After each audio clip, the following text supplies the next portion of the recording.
ಧ್ಯಾನ ಮತ್ತು ವ್ಯಾಸಂಗ ವೃತ್ತದ 41ನೇ ವಾರ್ಷಿಕೋತ್ಸವ ಅಂತ ತಿಳಿದು ಬಹಳ ಸಂತೋಷ ಆಯಿತು. ನಾನು ಈ ಒಂದು ಸಂಸ್ಥೆಗೆ ಸೇರಿ 21 ವರ್ಷಗಳಾಯಿತು. ಸೇರಿ ಅಂದ್ರೆ ಈ ಸಂಸ್ಥೆಯ ಜೊತೆ ನನ್ನ ಒಡನಾಟ ಪ್ರಾರಂಭವಾಗಿ 21 ವರ್ಷಗಳೇ ಕಳೆದು ಹೋಯಿತು. ಮತ್ತೆ ಈ ಸಂಘ ಅಥವಾ ಸಂಸ್ಥೆಯಿಂದ ನಾನು ಸಾಕಷ್ಟು ಪ್ರಯೋಜನವನ್ನು ಪಡೆದಿದ್ದೇನೆ. ನನ್ನ ಮಾರ್ಗದರ್ಶಕರಾಗಿದ್ದ ಹಿರಿಯ ಸೋದರ ಸುಕೃಷ್ಣಮೂರ್ತಿಯವರು, ಸೋದರಿ ರುಕ್ಮಿಣಿ ಕೃಷ್ಣಮೂರ್ತಿಯವರು ನನಗೆ ಪ್ರೋತ್ಸಾಹವನ್ನು, ಮಾರ್ಗದರ್ಶನವನ್ನು ನೀಡಿ ನನ್ನನ್ನ ಒಬ್ಬ ಉಪನ್ಯಾಸಕನಾಗಿ ತಯಾರು ಮಾಡಿದರು. ನಾನು ಈ ಸಂಘಕ್ಕೆ ಚಿರಋಣಿಯಾಗಿದ್ದೇನೆ ಮತ್ತು ಸೋದರಿ ವಾಣಿ ವಾಸುದೇವರವರಿಗೂ ಸೋದರ ವಾಸುದೇವರವರಿಗೂ ನಾನು ನನ್ನ ಕೃತಜ್ಞತೆಗಳನ್ನು ಅರ್ಪಿಸುತ್ತೇನೆ. ಈಶ್ವರ ಪರಮಃ ಕೃಷ್ಣ ಸಚ್ಚಿದಾನಂದ ವಿಗ್ರಹ ಅನಾದಿರಾದಿರ್ ಗೋವಿಂದ ಸರ್ವಕಾರಣ ಕಾರಣಂ. ಎಲ್ಲಾ ಕಾರಣಗಳಿಗೂ ಮೂಲ ಕಾರಣಕರ್ತನಾದ ಆ ಪರಮಾತ್ಮನಿಗೆ ನಮಿಸುತ್ತಾ, ಎಲ್ಲ ಜೀವನ್ಮುಕ್ತ ಮಹರ್ಷಿಗಳ ಪಾದಗಳಿಗೆ ಪ್ರಣಾಮಗಳನ್ನು ಅರ್ಪಿಸುತ್ತಾ, ಎಲ್ಲರ ಅಂತರಂಗಗಳಲ್ಲಿ ಅಂತರ್ಯಾಮಿಯಾಗಿ ನೆಲೆಸಿರುವ ದಿವ್ಯ ಚೈತನ್ಯಕ್ಕೆ ವಂದಿಸುತ್ತಾ, ಸೋದರ ಸೋದರಿಯರೇ, ಆತ್ಮೀಯರೇ, ಇಂದಿನ ಒಂದು ಉಪನ್ಯಾಸದ ವಿಷಯ ಅಂತರ್ಯಾತ್ರೆ ಅಂತ. ಇದೊಂದು ಸರಣಿ ಉಪನ್ಯಾಸ. ಈ ಉಪನ್ಯಾಸದಲ್ಲಿ 3 ಉಪನ್ಯಾಸಗಳನ್ನ ಮುಗಿಸಿದ್ದೇನೆ. ಇದು 4ನೆಯ ಉಪನ್ಯಾಸ. ಅಂತರ್ಯಾತ್ರೆ ಎನ್ನುವಂಥದ್ದು ನಮ್ಮ ಅಂತರಂಗದಲ್ಲಿ ಜರುಗುವಂತಹ ಒಂದು ಯಾತ್ರೆ ಅಂತ ನಾನು ಹಲವಾರು ಬಾರಿ ಹೇಳಿದ್ದೆ. ಈ ಯಾತ್ರೆ ನಮಗೆ ಬಹಳ ವೈಯಕ್ತಿಕವಾದಂಥ ಯಾತ್ರೆ. It's A very personal journey for us. ಈ ಯಾತ್ರೆಯನ್ನ ನಾವೇ ಮಾಡಬೇಕಾಗತ್ತೆ. ನಮಗಾಗಿ ಯಾರು ಮಾಡ್ಲಿಕ್ಕೆ ಸಾಧ್ಯ ಇಲ್ಲ. ಜೊತೆಗೆ ನಮ್ಮೊಡನೆ ಯಾರು ಬರಲಿಕ್ಕೂ ಸಾಧ್ಯ ಇಲ್ಲ. ಬಹಿರಂಗದಲ್ಲಿ ಮಾಡುವ ಯಾತ್ರೆಯಾದರೆ ಒಂದು ವಾಹನವನ್ನ ಬುಕ್ ಮಾಡಿ ನಮಗ್ ಬೇಕಾದಂತಹ ಸ್ನೇಹಿತರನ್ನು, ಬಂಧು ಬಾಂಧವರನ್ನು ಎಲ್ಲರನ್ನು ಕೂಡಿಸ್ಕೊಂಡು ಯಾವುದೋ ಯಾತ್ರೆ ಹೋಗಿ ಬರಬಹುದು, ದೇಶ ಸುತ್ತಾಡಿ ಬರಬಹುದು. ಆದ್ರೆ ಇದು ಅಂತರಂಗದಲ್ಲಿ ಜರುಗುವಂತ ಪ್ರಯಾಣ. ಈ ಪ್ರಯಾಣವನ್ನ ನಾನೇ ಖುದ್ದಾಗಿ ಮಾಡಬೇಕು, ಮತ್ತೆ ನನ್ನ ಜೊತೆ ಯಾರು ಇರುವುದಿಲ್ಲ. ಇಂತಹ ಒಂದು ವೈಯಕ್ತಿಕವಾದ ಆಂತರ್ಯದಲ್ಲಿ ಜರುಗುವಂತಹ ಪ್ರಯಾಣವನ್ನ ಮಾಡಬೇಕಾದ್ರೆ ವ್ಯಕ್ತಿ ಮೊಟ್ಟ ಮೊದಲು ಯಾವುದು ಅವಶ್ಯಕ, ಯಾವುದು ಅನವಶ್ಯಕ ಅನ್ನುವಂತಹ ವಿವೇಕವನ್ನ ಬೆಳೆಸಿಕೊಳ್ಳಬೇಕಾಗತ್ತೆ. ಪರಮಗುರು ಚರಣ ಸನ್ನಿಧಿಯಲ್ಲಿ at the feet of the master ಅಂತ ಒಂದು ಕಿರು ಪುಸ್ತಕ ಇದೆ. ಈ ಪುಸ್ತಕದಲ್ಲಿ ಜಿಡ್ಡು ಕೃಷ್ಣಮೂರ್ತಿಯವರು ಬಹಳ ಸುಂದರವಾಗಿ ಬರೀತಾರೆ. ನಮ್ಮ ಅಂತರಂಗದ ಸಾಧನೆಯಲ್ಲಿ ಮೊಟ್ಟ ಮೊದಲನೆಯ ಹೆಜ್ಜೆ ಅಂದ್ರೆ ವಿವೇಕವನ್ನ ಸಂಪಾದಿಸೋದು. ವಿವೇಕ ಅಂದ್ರೆ ದ ಪವರ್ ಟು ಡಿಸ್ಕ್ರಿಮಿನೇಟ್. ಯಾವ ತರ ಡಿಸ್ಕ್ರಿಮಿನೇಷನ್ನು? ಅದರ ಅರ್ಥ ಏನಂದ್ರೆ ಯಾವುದು ಬೇಕು, ಯಾವುದು ಬೇಡ, ಯಾವುದು ಸರಿ, ಯಾವುದು ತಪ್ಪು, ಯಾವುದು ಅವಶ್ಯಕ, ಯಾವುದು ಅನವಶ್ಯಕ, ಇದನ್ನ ತಿಳಿದುಕೊಳ್ಳದೆ ಪ್ರಯಾಣ ಪ್ರಾರಂಭವಾಗೋದೇ ಇಲ್ಲ. ಅತಿ ಮುಖ್ಯವಾಗಿ ಜೀವನದಲ್ಲಿ ಅನವಶ್ಯಕವಾದಂಥ ವಿಷಯಗಳನ್ನು, ವಸ್ತುಗಳನ್ನು, ಚಿಂತನೆಗಳನ್ನು ಬದಿಗಿರಿಸಬೇಕಾಗತ್ತೆ. ಒಂದು ಸಣ್ಣ ಕಥೆಯನ್ನ ಹೇಳ್ತಾ ಈ ಉಪನ್ಯಾಸವನ್ನ ಪ್ರಾರಂಭ ಮಾಡೋಣ. ಈ ಕಥೆಯನ್ನ ಕಳೆದ ಉಪನ್ಯಾಸದ ಕೊನೆಯಲ್ಲಿ ಸಹ ಹೇಳಿದ್ದೆ, ಆದರೆ ಅದೇ ಕಥೆಯಿಂದ ಪ್ರಾರಂಭ ಮಾಡಿದ್ರೆ ಈಗ ಈ ಉಪನ್ಯಾಸಕ್ಕೆ ಒಂದು ಸರಿಯಾದಂತ ಪೀಠಿಕೆ ಸಿಕ್ಕುತ್ತೆ ಅನ್ನೋದು ನನ್ನ ವಿಶ್ವಾಸ. ಒಬ್ಬ ಭಿಕ್ಷುಕನಿದ್ದ, ವೃದ್ಧನಾಗಿದ್ದ, ಹಲವಾರು ಕಾಯಿಲೆಗಳಿಗೆ ಈಡಾದ. ಯಾರೋ ಆತನನ್ನ ಒಂದು ಆಸ್ಪತ್ರೆಗೆ ಕರೆದುಕೊಂಡು ಹೋಗಿ ಆಸ್ಪತ್ರೆಯಲ್ಲಿ ಸೇರಿಸಿದ್ರು. ಹಲವು ದಿನಗಳ ಒಂದು ಚಿಕಿತ್ಸೆ ನಡೀತು. ಆದ್ರೆ ವೈದ್ಯರಿಗೆ ಗೊತ್ತಾಗೋಯ್ತು ಯಾವ ಚಿಕಿತ್ಸೆಯೂ ಫಲಿಸುತ್ತಿಲ್ಲ. ಆ ವೃದ್ಧನ ಆರೋಗ್ಯದಲ್ಲಿ ಯಾವುದೇ ಒಂದು ಚೇತರಿಕೆಯನ್ನ ಕಾಣಲಾಗಲಿಲ್ಲ. ವೈದ್ಯರಿಗೆ ಅನ್ನಿಸ್ತು ಇನ್ನು ಬಹಳ ಹೆಚ್ಚು ದಿನ ಈತ ಬದುಕಲಿಕ್ಕೆ ಸಾಧ್ಯವಿಲ್ಲ ಅಂತ. ಕೊನೆಗೆ ಒಂದು ಗಂಭೀರ ಸ್ಥಿತಿಯನ್ನ ತಲುಪಿಬಿಟ್ಟ ಆತ. ಹೆಚ್ಚು ಕಡಿಮೆ ಕೆಲವೇ ನಿಮಿಷಗಳಲ್ಲಿ ಆ ಭಿಕ್ಷುಕನ ಮರಣವಾಗುವ ಒಂದು ಸಂಭವ ಇತ್ತು. ಆಗ ಆ ವೈದ್ಯ ಏನ್ ಮಾಡ್ದ, ಕೊನೆಯ ಬಾರಿ ಒಂದು ಪ್ರಯತ್ನವನ್ನ ಮಾಡಿ ನೋಡೋಣ, ಆತನನ್ನ ಉಳಿಸಲಿಕ್ಕಾಗತ್ತೇನೋ. ಅಕಸ್ಮಾತ್ ಉಳಿಸಲಿಕ್ಕಾಗ್ಲಿಲ್ಲ ಅಂತಂದ್ರೆ ಆತನಿಗೆ ಮರಣದ ನಂತರ ಒಂದು ಸಂಸ್ಕಾರ ಕಾರ್ಯವನ್ನ ಮಾಡ್ಲಿಕ್ಕೆ ಅಥವಾ ಮರಣಕ್ಕೆ ಮೊದಲು ಆತನ ಬಳಿ ದೇವರ ಪ್ರಾರ್ಥನೆಯನ್ನ ಮಾಡಿಸ್ಲಿಕ್ಕೆ ಒಬ್ಬ ಪಾದ್ರಿ ಬೇಕು ಅಂತ ವೈದ್ಯ ಏನ್ ಮಾಡ್ದ. ಪಾಪ ಆತ ಭಿಕ್ಷುಕ, ಹಾಗಾಗಿ ಕರುಣೆ ತೋರಿ ಒಬ್ಬ ಪಾದ್ರಿಯನ್ನ ಕರೆದುಕೊಂಡು ಆ ಭಿಕ್ಷುಕನ ಹಾಸಿಗೆಯ ಬಳಿ ಬಂದ. ಪ್ರಯತ್ನ ಪಟ್ಟ ವೈದ್ಯ, ಆದ್ರೆ ಆ ಭಿಕ್ಷುಕನ ಆರೋಗ್ಯ ಚೇತರಿಸಿಕೊಳ್ಳಲಿಲ್ಲ. ಆಗ ವೈದ್ಯ ಹೇಳ್ಬಿಟ್ಟ, ಇನ್ನು ಕೆಲವೇ ನಿಮಿಷಗಳಲ್ಲಿ ಈತನ ಮರಣವಾಗುವ ಸಂಭವವಿದೆ ಅಂತ.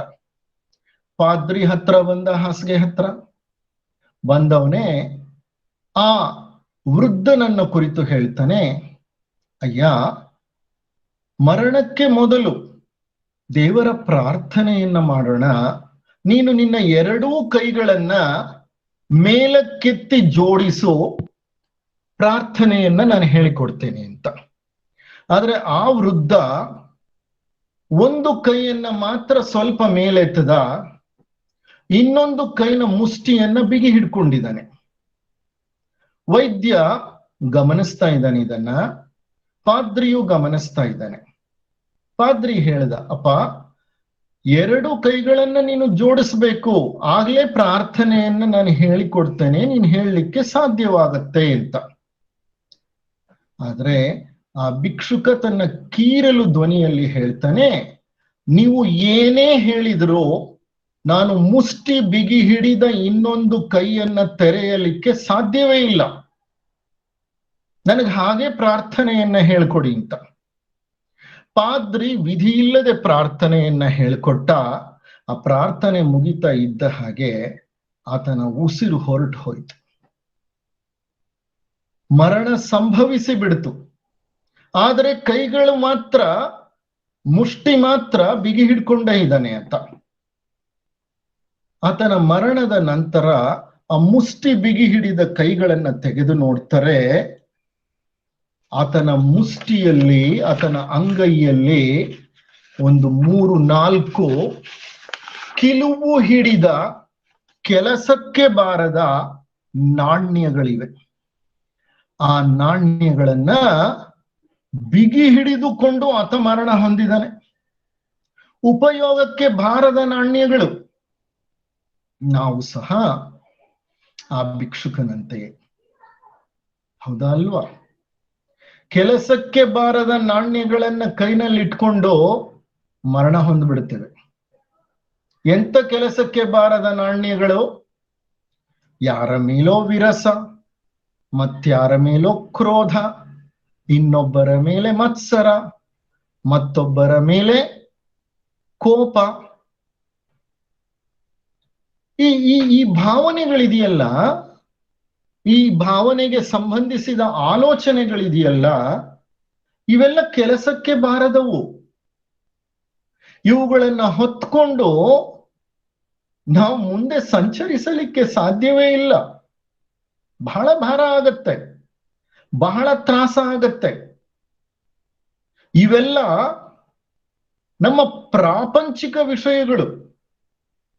ಪ್ರಾಪಂಚಿಕ ವಿಷಯಗಳೇನಿದೆಯೋ ಅವು ಒಂದು ಹಂತದಲ್ಲಿ ಕೆಲಸಕ್ಕೆ ಬಾರದ ವಿಷಯ ವಿಚಾರಗಳೇ. ಈ ಕೆಲಸಕ್ಕೆ ಬಾರದ ವಿಷಯ ವಿಚಾರ ಚಿಂತನೆಗಳನ್ನ ಮಾಡ್ತಾ ಅಸುನೀಗ್ ಬಿಡ್ತೀವಿ. ಅತಿ ಮುಖ್ಯವಾಗಿ ಮಾಡಬೇಕಾದ ದೈವ ಚಿಂತನೆಯನ್ನ ಮರ್ತ ಹೋಗ್ಬಿಡ್ತೀವಿ. ಸತ್ ನಂತರ ಕೈಯಲ್ಲಿ ಉಳಿದಿದ್ದಿದೆ ನಮ್ಮಲ್ಲಿರುವಂತಹ ದುರಾಲೋಚನೆಗಳು, ದುರ್ಭಾವನೆಗಳು, ಪ್ರಾಪಂಚಿಕ ಆಸಕ್ತಿಗಳು, ಪ್ರಾಪಂಚಿಕ ವಸ್ತುಗಳು, ಪ್ರಾಪಂಚಿಕ ವಿಷಯಗಳು. ಇವೆಲ್ಲ ಅನವಶ್ಯಕವೇ. ಒಂದು ಹಂತವನ್ನ ಮೀರಿದ ಮೇಲೆ ಪ್ರಾಪಂಚಿಕತೆ ನಮ್ಮಲ್ಲಿ ಕಡಿಮೆ ಆಗ್ಬೇಕು, ದೈವಿಕ ಭಾವನೆ ಪ್ರಾರಂಭವಾಗಬೇಕು. ನಮ್ಮ ಮನಸ್ಸು ತಲ್ಲಣದಿಂದ ಹೊರಬರಬೇಕು, ಮೌನಕ್ಕೆ ಶರಣಾಗಬೇಕು. ಆದರೆ ಅನವಶ್ಯಕವಾದ ಈ ಕಿಲುಬು ಹಿಡಿದ ನಾಣ್ಯಗಳನ್ನ ನಾವು ಕೈಯಲ್ಲಿ ಭದ್ರವಾಗಿ ಹಿಡ್ಕೊಂಡಿದ್ರೆ ನಮಗೆ ಬಿಡುಗಡೆ ಹೇಗೆ ಸಾಧ್ಯ?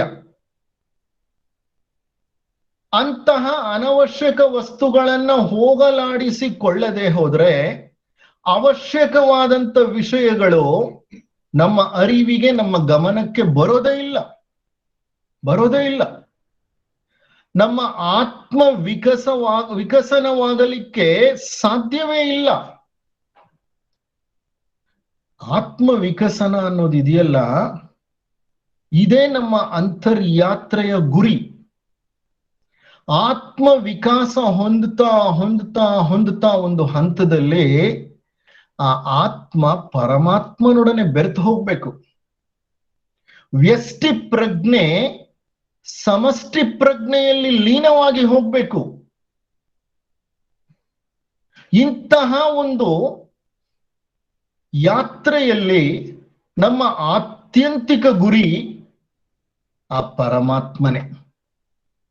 ಅಂತ ಪರಮಾತ್ಮನಿಗೆ ಶರಣಾಗತರಾಗಬೇಕು ಅಂದ್ರೆ ನಮ್ಮಲ್ಲಿರುವಂತ ಪ್ರಾಪಂಚಿಕ ಆಸಕ್ತಿಗಳು ಕಡಿಮೆ ಆಗ್ತಾ ಹೋಗ್ಬೇಕು. ಈ ಪ್ರಾಪಂಚಿಕ ಆಸಕ್ತಿಗಳಿಗೆ ಮೂಲ ಕಾರಣ ನಮ್ಮಲ್ಲಿರುವಂತಹ ಅಹಂ, ಈಗೋ. ಆ ಅಹಂ ಅನ್ನೋದು ಮನಸ್ಸಿನ ಮೂಲ ಬಂಡವಾಳ. ಮನಸ್ಸು ಕೆಲಸ ಮಾಡೋದೇ, ಅದರಲ್ಲೂ ಕೆಳ ಮನಸ್ಸು, ಲೋವರ್ ಮೈಂಡ್ ಅಂತ ನಾವೇನ್ ಹೇಳ್ತೀವಿ, ಅದು ಕೆಲಸ ಮಾಡೋದೇ ಅಹಂನ ಒಂದು ಬುನಾದಿಯ ಮೇಲೆ. ಯಾವಾಗ ಅಹಂ ಕರಗಿ ಹೋಗುತ್ತೋ ಆಗ ಕೆಳ ಮನಸ್ಸು ಲಯವಾಗಿ ಹೋಗುತ್ತೆ. ಅದಕ್ಕೆ ವಿಕಸಿತ ಮಾಡೆನ್ನ ಆಂತರ್ಯವನು ಅಂತ ನಮ್ಮ ಕುವೆಂಪುರವರು ಒಂದು ಸುಂದರವಾದಂತಹ ಕವನವನ್ನ ಬರೆದಿದ್ದಾರೆ. ಅವರು ಸಹ ಭಗವಂತನನ್ನ ಬೇಡ್ಕೊಳ್ತಾ ಇದ್ದಾರೆ, ಅಯ್ಯ ಭಗವಂತ, ನನಗೂ ಸಾಕಾಗಿ ಹೋಗಿದೆ. ನನ್ನ ಆತ್ಮ ವಿಕಸನವಾಗಲಿಕ್ಕೆ, ಆತ್ಮ ವಿಕಾಸವಾಗಲಿಕ್ಕೆ, ಆತ್ಮ ಅರಳಲಿಕ್ಕೆ, ಆತ್ಮ ಪರಮಾತ್ಮನೊಡನೆ ಬೆರೆಯಲಿಕ್ಕೆ ಬೇಕಾದಂತಹ ಒಂದು ಶಕ್ತಿಯನ್ನು, ಮನೋಬಲವನ್ನು ನನಗೆ ನೀಡು ಅಂತ ಬೇಡ್ಕೊಳ್ತಾರೆ. ವಿಕಸಿತ ಮಾಡೆನ್ನ ಆಂತರ್ಯವನು ಅಂತ ಆ ಸುಂದರವಾದ ಗೀತೆಯನ್ನ ಈಗ ಡಾಕ್ಟರ್ ಜ್ಯೋತಿಯವರು ನಿಮ್ಗೆ ನೀಡ್ತಾರೆ.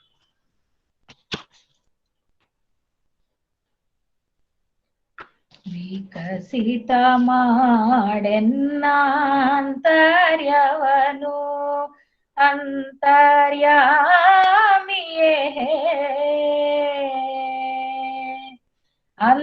ಅಂತರ್ಯಾಮಿಯೇ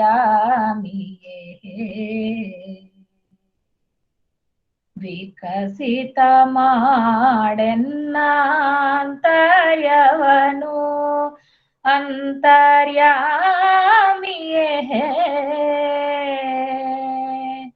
ಅಂತರ್ಯಾಮಿಯೇ ನಿರ್ಮಲವಾಗಿಡು ಉಜ್ವಲ ಮಾಡು ನಿರ್ಮಲವಾಗಿಡು ಉಜ್ವಲ ಮಾಡು ಸುಂದರವಾಗಿಡು ಹೇ ಸುಂದರವಾಗಿಡು ಹೇ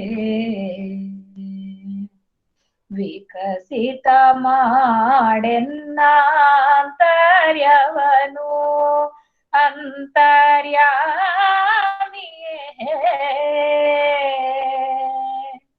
ಅಂತರ್ಯಾಮಿಯೇ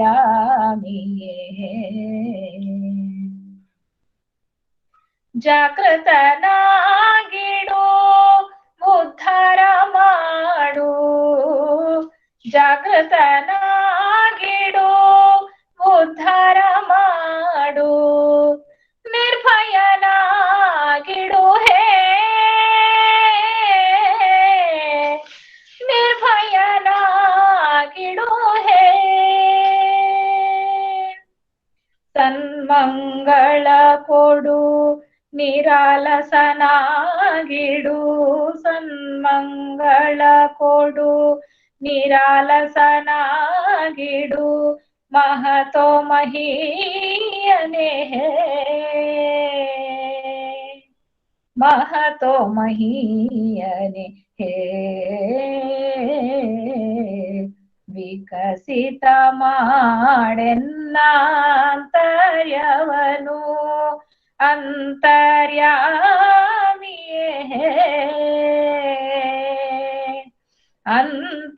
ಅಂತರ್ಯಾಮಿಯೇ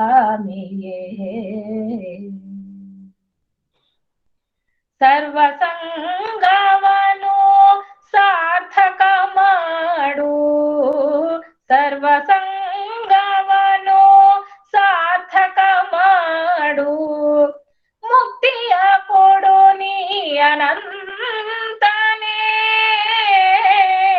ಮುಕ್ತಿಯ ಕೊಡು ನೀ ಅನಂತನೇ ನಿನ್ನ ಚರಣದಿ ನಿಲ್ಲಿಸು ಚಿತ್ತವ ನಿನ್ನ ಚರಣದಿ ನಿಲ್ಲಿಸು ಚಿತ್ತವ ಅಂತರ್ಯಾಮಿಯೇ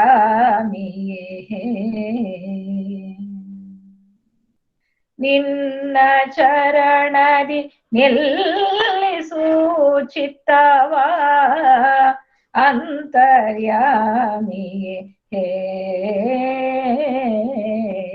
ವಿಕಸಿತ ಮಾಡೆನ್ನಾಂತರ್ಯವನು ಅಂತರ್ಯಾಮಿಯೇ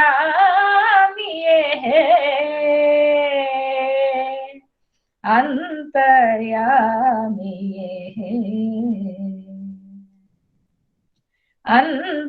ಅಂತರ್ಯಾಮಿಯೇ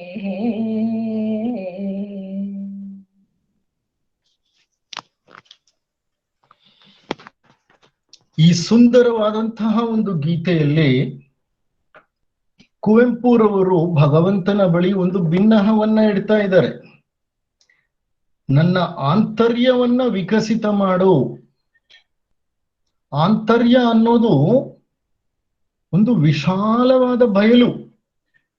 ಆ ಬಯಲಿನಲ್ಲಿ ನಮ್ಮ ಹಲವಾರು ಜೀವನದ ಅನುಭವಗಳಿವೆ, ಚಿಂತನೆಗಳಿವೆ. ಈ ಅನುಭವಗಳು ಮತ್ತು ಚಿಂತನೆಗಳು ನೆನಪಾಗಿ ನಮ್ಮನ್ನ ಕಾಡುತ್ತವೆ. ಅಂತ ಆಂತರ್ಯವನ್ನ ವಿಕಸಿತಗೊಳಿಸುವಂತ ಭಗವಂತನನ್ನ ಬೇಡ್ಕೋತಿದ್ದಾರೆ.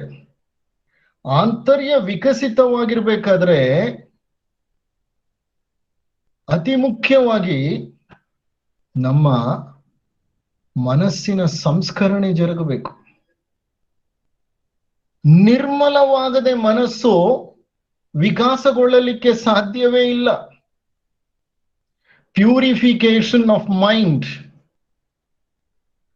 ರೆಜುವಿನೇಷನ್, ಪ್ಯೂರಿಫಿಕೇಶನ್ ಬಹಳ ಮುಖ್ಯ. ಪುನಶ್ಚೇತನಗೊಳಿಸಬೇಕು ಮನಸ್ಸನ್ನ. ಮನಸ್ಸು ಯಾವ ಪೂರ್ವಾಗ್ರಹ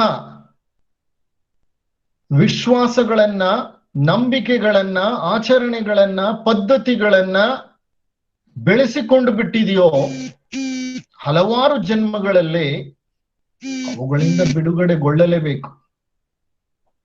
ಹಳತು ಹೋಗದೆ ಹೊಸತು ಬರಲಿಕ್ಕೆ ಸಾಧ್ಯ ಇಲ್ಲ. ಹಣ್ಣೆಲೆ ಉದುರ್ಲೇಬೇಕು, ಚಿಗುರೆಲೆ ಚಿಗುರ್ಲೇಬೇಕು. ಹಣ್ಣೆಲೆ ಉದುರದೆ ಹೋದ್ರೆ ಆ ಚಿಗುರೆಲೆ ಬರ್ಲಿಕ್ಕೆ ಹೇಗೆ ಸಾಧ್ಯ? ಮನಸ್ಸು ನಮ್ಮದೇ ಆದಂತಹ ಒಂದು ಪೂರ್ವಾಗ್ರಹಗಳಿಗೆ ಸಿಕ್ಕಿಕೊಂಡಾಗ ಹೊಸತನ್ನು ಕಾಣುವ, ಹೊಸತನ್ನು ಚಿಂತನೆ ನಡೆಸುವ ಸಾಧ್ಯತೆಯೇ ಇರೋದಿಲ್ಲ ಅದಕ್ಕೆ. ಅದಕ್ಕೆ ಅವ್ರು ಹೇಳ್ತಾರೆ, ನಿರ್ಮಲವಾಗಿಡು, ಉಜ್ವಲ ಮಾಡು, ಸುಂದರವಾಗಿಡು. ಇವೆಲ್ಲ ಒಂದಕ್ಕೊಂದು ಬೆಸ್ಕೊಂಡಿರುವಂತಹ ಪದಗಳೇ. ಯಾವ ಮನಸ್ಸು ನಿರ್ಮಲವಾಗಿರ್ತದೆಯೋ ಅದು ಖಂಡಿತವಾಗಿಯೂ ಸುಂದರವಾಗಿರುತ್ತೆ, ಅದು ಉಜ್ವಲವಾಗಿ ಪ್ರಕಾಶಿಸುತ್ತೆ. ಜಾಗೃತನಾಗಿಡು, ಉದ್ಧಾರ ಮಾಡು, ನಿರ್ಭಯನಾಗಿಡು. ಅತಿ ಮುಖ್ಯವಾದಂತಹ ಒಂದು ದೈವಿ ಗುಣ ಮನುಷ್ಯನಿಗೆ ಇರಬೇಕಾದದ್ದು ನಿರ್ಭಯ, ಅಭಯ. ಯಾವುದಕ್ಕೂ ಹೆದರದಂತಹ ಒಂದು ದೃಢ ಮನಸ್ಸು. ನಮ್ಮಲ್ಲಿ ಹಲವಾರು ಅಂಜಿಕೆಗಳಿವೆ, ಹೆದರಿಕೆಗಳಿವೆ, ಭಯಗಳಿವೆ. ಇವುಗಳ ಮಧ್ಯೆ ನಮ್ಮ ಮನಸ್ಸು ಪಾರದರ್ಶಕ ಮನಸ್ಸು ಹೇಗಾಗ್ಲಿಕ್ಕೆ ಸಾಧ್ಯ? ಯಾವಾಗ ಭಯ ಅಂಜಿಕೆ ಇರುತ್ತೋ ಆ ಮನಸ್ಸು ತುಮುಲದಲ್ಲೇ ತುಂಬಿರುತ್ತೆ. ತುಮುಲದಿಂದ ಕೂಡಿರುವಂತಹ ಮನಸ್ಸು ಪಾರದರ್ಶಕವಾಗಲ್ಲ, ಉಜ್ವಲವಾಗಲ್ಲ, ಸುಂದರವಾಗಲ್ಲ, ನಿರ್ಮಲವೂ ಆಗಲ್ಲ. ಅದಕ್ಕೆ 26 ದೈವಿ ಗುಣಗಳನ್ನ ಶ್ರೀಕೃಷ್ಣ ಪರಮಾತ್ಮ ಭಗವದ್ಗೀತೆಯಲ್ಲಿ ವಿವರಿಸ್ತಾ ಮೊಟ್ಟ ಮೊದಲನೆಯ ದೈವಿ ಗುಣ ಯಾವುದು ಅಂದ್ರೆ ನಿರ್ಭಯ ಅಂತ ಹೇಳ್ತಾನೆ, ಅಭಯ ಅಂತ ಹೇಳ್ತಾನೆ ಕೃಷ್ಣ ಪರಮಾತ್ಮ. ಯಾವ ಮನಸ್ಸು ಅಭಯದಿಂದ ಕೂಡಿರುತ್ತೋ ಅದು ಖಂಡಿತವಾಗಿಯೂ ಪರಿಶುದ್ಧವಾದ ಮನಸ್ಸು. ಬಹಳ ಕಷ್ಟ. ಪ್ರತಿ ಮನುಷ್ಯನಿಗೂ ಒಂದಲ್ಲ ಒಂದು ರೀತಿಯ ಭಯವಿದೆ, ಒಂದಲ್ಲ ಒಂದು ರೀತಿಯ ಅಂಜಿಕೆ ಇದೆ. ಅದಕ್ಕೆ ಕುವೆಂಪುರವರು ಎಷ್ಟು ಸುಂದರವಾದಂತಹ ಈ ಪದಗಳನ್ನ ಬಳಸ್ತಾರೆ ನೋಡಿ ಗೀತೆಯಲ್ಲಿ. ನಿರ್ಭಯನಾಗಿಡು, ಸನ್ಮಂಗಳ ಕೊಡು, ನಿರಾಲಸನಾಗಿಡು. ನಿರಾಲಸ ಅಂದ್ರೆ ಆಲಸ್ಯವೇ ಇಲ್ಲದೆ ಹಾಗೆ, ಸದಾ ಯಾವುದೋ ನನ್ನ ಕರ್ಮದಲ್ಲಿ ತೊಡಗಿಕೊಂಡಿರುವ ಹಾಗೆ ನನ್ನನ್ನ ಇಡು. ಮಹತೋ ಮಹೀಯನೇ. ಭಗವಂತನನ್ನ ಕೇಳ್ಕೊಳ್ಳುವಂಥದ್ದು ಎಂಥ ವಿಚಾರಗಳು ನೋಡಿ. ನಾವು ಎಷ್ಟೋ ಸಂದರ್ಭದಲ್ಲಿ ಭಗವಂತನ ಮುಂದೆ ನಿಂತ್ಕೊಂಡು ಕೇಳ್ಕೋತೀವಿ, ನನಗೆ ಧನ ಕೊಡು, ನನಗೆ ಕೀರ್ತಿ ಕೊಡು, ನನಗೆ ಅಧಿಕಾರ ಕೊಡು. ಇಂತಹ ಸ್ವಾರ್ಥಪರ ಬೇಡಿಕೆಗಳನ್ನ ಇಡ್ತಾ ಇರ್ತೇವೆ.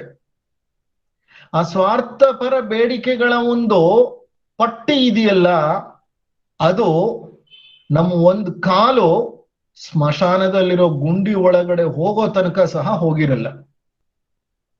ಅಲ್ಲಿಗೂ ಹೊತ್ಕೊಂಡು ಹೋಗ್ತೇವೆ ನಮ್ಮ ಅಜೆಂಡಾನ, ನಮ್ಮ ಪಟ್ಟಿಯನ್ನ. ಅದಕ್ಕೆ ಅವರು ಬಹಳ ಸುಂದರವಾಗಿ ಹೇಳ್ತಾರೆ, ಅವ್ರು ಕೇಳ್ತಾ ಇರುವಂಥದ್ದು ಯಾವುದು ಸ್ವಾರ್ಥಕ್ಕೆ ಸಂಬಂಧಪಟ್ಟಿರೋದಲ್ಲ, ಮನಸ್ಸಿನ ಶುದ್ಧೀಕರಣಕ್ಕೆ ಸಂಬಂಧಪಟ್ಟಿರೋದು, ಆಂತರ್ಯದ ವಿಕಸನಕ್ಕೆ ಬೇಕಾದದ್ದು. ಇದು ಅವಶ್ಯಕ, ಇದು ಅವಶ್ಯಕ. This is what I was telling. ಪ್ರಾರಂಭದಲ್ಲೇ ಹೇಳಿದೆ ನಿಮ್ಗೆ ಉಪನ್ಯಾಸದಲ್ಲಿ, ಯಾವುದು ಅವಶ್ಯಕ ಯಾವುದು ಅನವಶ್ಯಕ ಅನ್ನುವಂತಹ ಒಂದು ತೀರ್ಮಾನಕ್ಕೆ ಬರದೆ ನಮ್ಮ ಪ್ರಯಾಣ ಪ್ರಾರಂಭ ಆಗೋದೇ ಇಲ್ಲ ಅಂತ. ಇವೆಲ್ಲ ಅವಶ್ಯಕ. The problem with us is we have too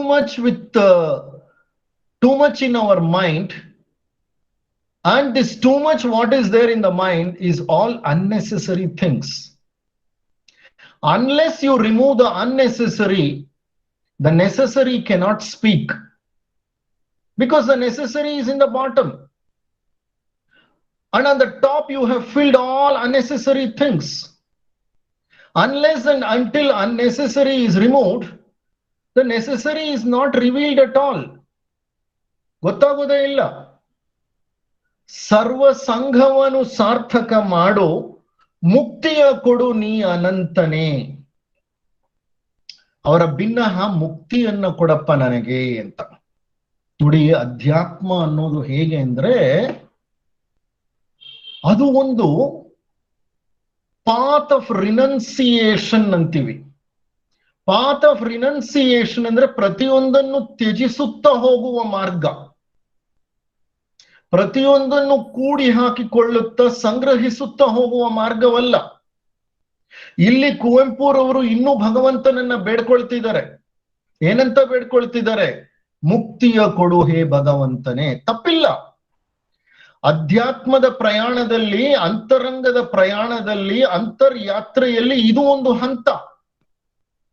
ಎಲ್ಲವನ್ನು ಬಿಟ್ಟು ಕೊನೆಗೆ ನಾನು ಮುಕ್ತಿಯನ್ನ ಬೇಡ್ಕೊಳ್ತೇನೆ, ಆ ಬೇಡಿಕೆ ಸಹ ನಿಂತು ಹೋಗುತ್ತೆ ಒಂದು ಹಂತದಲ್ಲಿ. ರಮಣರ ಬಳಿ ಹೋಗಿ ಒಬ್ಬ ವೃದ್ಧ ಕೇಳ್ತಾನೆ, ಅಥವಾ ಒಬ್ಬ ಶ್ರೀಮಂತ ವ್ಯಕ್ತಿ, ಗುರುಗಳೇ ನನ್ನ ಬಳಿ ಎಲ್ಲ ಇದೆ, ಸೊಗಸಾದಂತ ಒಂದು ಮನೆ ಇದೆ, ಭವ್ಯ ಬಂಗಲೆ, ಅದು ಬೇಕಾದಷ್ಟು ಸೇವಕರಿದ್ದಾರೆ, ಗಂಡು ಮಕ್ಕಳು ಹೆಣ್ಣು ಮಕ್ಕಳು ಎಲ್ಲ ಇದ್ದಾರೆ, ಸಾಕಷ್ಟು ವ್ಯಾಪಾರ ಇದೆ, ಸಾಕಷ್ಟು ಹಣವಿದೆ, ಸಾಕಷ್ಟು ಆಸ್ತಿ ಪಾಸ್ತಿ ಎಲ್ಲ ಮಾಡಿಟ್ಟಿದ್ದೇನೆ. ಆದ್ರೆ ನನಗಿದ್ಯಾವುದರಿಂದಲೂ ನೆಮ್ಮದಿ ಶಾಂತಿ ಸಿಕ್ಕಿಲ್ಲ. ದಯವಿಟ್ಟು ನನಗೆ ಮುಕ್ತಿಯನ್ನ ಒದಗಿಸಿಕೊಡಿ, ಮೋಕ್ಷವನ್ನ ಒದಗಿಸಿಕೊಡಿ ಅಂತ. ಆಗ ರಮಣರು ನಕ್ಕು ಹೇಳ್ತಾರೆ, ಅಯ್ಯ, ಏನನ್ನೂ ಬೇಡದಿರುವುದೇ ಒಂದು ಮುಕ್ತಿ ಅಥವಾ ಮೋಕ್ಷ. ಏನನ್ನೂ ಬೇಡದೆ ಇರೋದೇ ಮುಕ್ತಿ, ಏನನ್ನೂ ಬೇಡದೆ ಇರೋದೇ ಮೋಕ್ಷ. ಅಂಥದ್ರಲ್ಲಿ ನೀನು ಬೇಡೋದೇನು, ನಾನು ನಿನಗೆ ಕೊಡೋದೇನು? ನೀನು ಆ ಮೋಕ್ಷವನ್ನೇ ಬೇಡ್ತಾ ಇದೀಯ. ಎಲ್ಲ ಬೇಡಿಕೆಗಳು ನಿಂತು ಹೋದ್ಮೇಲೆ ಮೋಕ್ಷ ಸ್ವತಃ ಸಿದ್ಧ. ನೀನಿನ್ನೂ ಬೇಡಿಕೆ ಇಟ್ಕೊಂಡು ನನ್ನ ಹತ್ರ ಬಂದಿದ್ಯಾ, ಇನ್ನು ನಾನು ಕೊಡೋದೇನು, ನೀನ್ ಕೇಳೋದೇನು, ನಾನು ಕೊಡೋದೇನು? ಎಷ್ಟು ಸುಂದರವಾದ ಅರ್ಥ ಇದೆ ನೋಡಿ ರಮಣರು ಹೇಳುವಂತಹ ಮಾತುಗಳಲ್ಲಿ. ಕೊನೆಗೆ ಕುವೆಂಪುರವರು ಹೇಳ್ತಾರೆ, ನಿನ್ನ ಚರಣದಿ ನಿಲ್ಲಿಸು ಚಿತ್ತವ ಅಂತರ್ಯಾಮಿಯೇ. ಹೇ ಭಗವಂತ, ನಿನ್ನ ಪಾದ ಕಮಲಗಳಲ್ಲಿ ಸದಾ ನೆಲೆಸುವಂತೆ ನನ್ನ ಚಿತ್ತವನ್ನ ಏರ್ಪಾಡುಗೊಳಿಸು. ನನ್ನ ಚಿತ್ತ ಸದಾ ನಿನ್ನ ಪಾದಗಳ ಸೇವೆಯಲ್ಲಿ ನಿರತವಾಗಿರ್ಲಿ ಅಂತ. ಅಂದ್ರೆ ಪ್ರತಿಯೊಬ್ಬ ವ್ಯಕ್ತಿಯು ಅಂತರ್ಯಾತ್ರೆ ಎಂಬ ಈ ಪ್ರಯಾಣದಲ್ಲಿ ಹಲವು ಹಂತಗಳನ್ನ ದಾಟಿ ಹೋಗ್ಬೇಕು. ನಮ್ಮಲ್ಲಿನ್ನೂ ಸ್ವಾರ್ಥಪರ ಚಿಂತನೆಗಳು, ಸ್ವಾರ್ಥಪರ ಬಯಕೆಗಳು, ವಾಂಛೆಗಳು ಉಳಿದಿವೆ. ಈ ಸ್ವಾರ್ಥಪರ ವಾಂಛೆಗಳಿದೆಯಲ್ಲ, ಇದರ ಒಂದು ಟೆಕ್ಸ್ಚರ್, ವಿನ್ಯಾಸ ಸಹ ಬದಲಾಗ್ತಾ ಹೋಗುತ್ತೆ. ಈಗ ನಾನು ಹಣವನ್ನೋ, ಕೀರ್ತಿಯನ್ನೋ, ಅಧಿಕಾರವನ್ನೋ ಕೇಳ್ತಾ ಇದ್ದೀನಿ ಅಂತ ತಿಳ್ಕೊಳ್ಳಿ. ಒಂದು ಹಂತ ಬರುತ್ತೆ, ಆಗ ನಮ್ಮ ಬಯಕೆಗಳು ಬೇರೆಯಾಗತ್ತೆ. ಕುವೆಂಪುರವ್ರು ಹೇಳ್ತಿದಾರಲ್ಲ, ಇದನ್ನ ಬಯಸ್ತೀವಿ, ಬಟ್ ಅಲ್ಲೂ ಬಯಕೆ ಇದೆ. ಆದ್ರೆ ಬಯಕೆಯ ಒಂದು ವಿನ್ಯಾಸ ಬದಲಾಗಿದೆ. ಇನ್ನೂ ಆಶೆಗಳಿವೆ. ಈ ಆಶೆಗಳಿದ್ದಷ್ಟು ಕಾಲ ಮನಸ್ಸು ನಮ್ಮಲ್ಲಿ ಕೆಲಸ ಮಾಡ್ತಲೇ ಇರುತ್ತೆ. ಈ ಪ್ರಯಾಣವಿದೆಯಲ್ಲ, ಅಂತರ್ಯಾತ್ರೆ ಅಥವಾ ಅಂತರ್ ಪ್ರಯಾಣ, ಅಷ್ಟು ಸುಲಭವಾದ ಪ್ರಯಾಣವಲ್ಲ. ಇದು ಕಠಿಣವಾದ ಮಾರ್ಗ. It is set, it's walking A tight rope. ಬಹಳ ಸಮತೋಲನ ಬೇಕು, ಯಾವುದೂ ಅತಿಯಾಗಬಾರದು. ಅತಿಯಾದದ್ದು ವಿಷ. ಸಂತ ರೂಮಿಯವರನ್ನ ಯಾರೋ ಕೇಳಿದ್ರು, ಯಾವುದು ವಿಷ ಅಂತ. ಅವ್ರು ಹೇಳ್ತಾರೆ, ಜೀವನದಲ್ಲಿ ಯಾವುದು ಅತಿಯೋ ಅದು ವಿಷ. ಹಾಗಾಗಿ ಒಂದು ಸಮತೋಲನ ಅನ್ನೋದು ನಮಗ್ ಬೇಕಾಗತ್ತೆ. ಒಂದು ಕಡೆ ಓಶೋರವರು ಬಹಳ ಸುಂದರವಾಗಿ ಬರೀತಾರೆ, ದ ಜರ್ನಿ ಈಸ್ ಲಾಂಗ್. ಈ ಅಂತರ್ಯಾತ್ರೆ ಹೇಗಿದೆಯಪ್ಪ ಅಂದ್ರೆ, ಇದು ಬಹಳ ದೀರ್ಘವಾದ ಪ್ರಯಾಣ. The journey is long and the path is pathless. ಈ ಮಾರ್ಗವಿದೆಯಲ್ಲ, ಪಥವಿದೆಯಲ್ಲ, ಇದು ಪಥವೇ ಅಲ್ಲದ ಪಥ, ಮಾರ್ಗವಲ್ಲದ ಮಾರ್ಗ. ಇದು ಅಂತರ್ಪ್ರಯಾಣ ಅನ್ನೋದು. ಇದನ್ನ, ಈ ಮಾರ್ಗವನ್ನ ಯಾರು ಕಡಿದು ಸಿದ್ಧಗೊಳಿಸಿ ನಿಮಗೆ ಇಟ್ಟಿಲ್ಲ. ಈ ಮಾರ್ಗವನ್ನ ನೀವಾಗಿ ನೀವೇ ರಚಿಸಿಕೊಳ್ಳಬೇಕು. It's a pathless path. ಪಕ್ಷಿ ಆಕಾಶದಲ್ಲಿ ಹಾರಿ ಹೋದ್ರೆ ಅದೊಂದು ಮಾರ್ಗವನ್ನ ಬಿಟ್ಟು ಹೋಗೋದಿಲ್ಲ. ಹಾಗೆ ಅಂತರ್ಪ್ರಯಾಣ ಅನ್ನೋದಕ್ಕೆ, ಅಂತರ್ಯಾತ್ರೆ ಅನ್ನೋದಕ್ಕೆ ಒಂದು ನಿರ್ದಿಷ್ಟವಾದಂತ ಮಾರ್ಗ ಇಲ್ಲ. ಪ್ರತಿಯೊಬ್ಬ ವ್ಯಕ್ತಿಯ ಮಾರ್ಗ ತನ್ನದೇ ಆದಂತ ಒಂದು ಸ್ವರೂಪವನ್ನು ಹೊಂದಿರುತ್ತೆ. ಅದಕ್ಕೆ ಅವ್ರು ಹೇಳ್ತಾರೆ, the journey is long and the path is pathless and one has to be alone. ಈ ಅಂತರ್ಪ್ರಯಾಣ ಹೇಗಿರುತ್ತೆ ಅಂತಂದ್ರೆ, ಆ ಪ್ರಯಾಣದಲ್ಲಿ one has to be alone. ಇದೊಂದು ಏಕಾಂಗಿ ಪ್ರಯಾಣ. ಇಲ್ಲಿ ಅಮ್ಮ ಬಾ ಅಪ್ಪ ಬಾ ಅಂದ್ರೆ ಬರ್ಲಿಕ್ಕೆ ಸಾಧ್ಯ ಇಲ್ಲ. ಬಂಧು ಬಾಂಧವರಾಗ್ಲಿ, ಅಣ್ಣ ತಮ್ಮಂದಿರಾಗ್ಲಿ, ಅಕ್ಕ ತಂಗಿಯರಾಗ್ಲಿ, ಯಾರು ನಿಮ್ಮೊಡನೆ ಇರ್ಲಿಕ್ಕೆ ಸಾಧ್ಯವಿಲ್ಲ. This is a lonely journey, a journey which you can take for yourself and a journey which is exclusively designed for yourself. And it's not designed, rather you are going to design it. There is no map and no one to guide. ಈ ಅಂತರ್ ಯಾತ್ರೆ ಹೇಗಿರುತ್ತೆ ಅಂದ್ರೆ, ಯಾವ ನಕ್ಷೆಯೂ ಇಲ್ಲ, ನಿಮಗೆ ಮಾರ್ಗದರ್ಶನ ನೀಡಲಿಕ್ಕೆ ಯಾವ ಮಾರ್ಗದರ್ಶಕನೂ ಇಲ್ಲ. ಗುರುಗಳಿದ್ದಾರೆ, ಅವರು ನನ್ನನ್ನ ಹೊತ್ಕೊಂಡು ಈ ಮಾರ್ಗದಲ್ಲಿ ಪ್ರಯಾಣ ಮಾಡಿಬಿಡ್ತಾರೆ ಅಂತ ತಿಳ್ಕೊಂಡಿದ್ರೆ ತಪ್ಪು. ಅಂತಹ ಯಾವ ಗುರುವೂ ಇಲ್ಲ. ಅಂತಹ ಗುರು,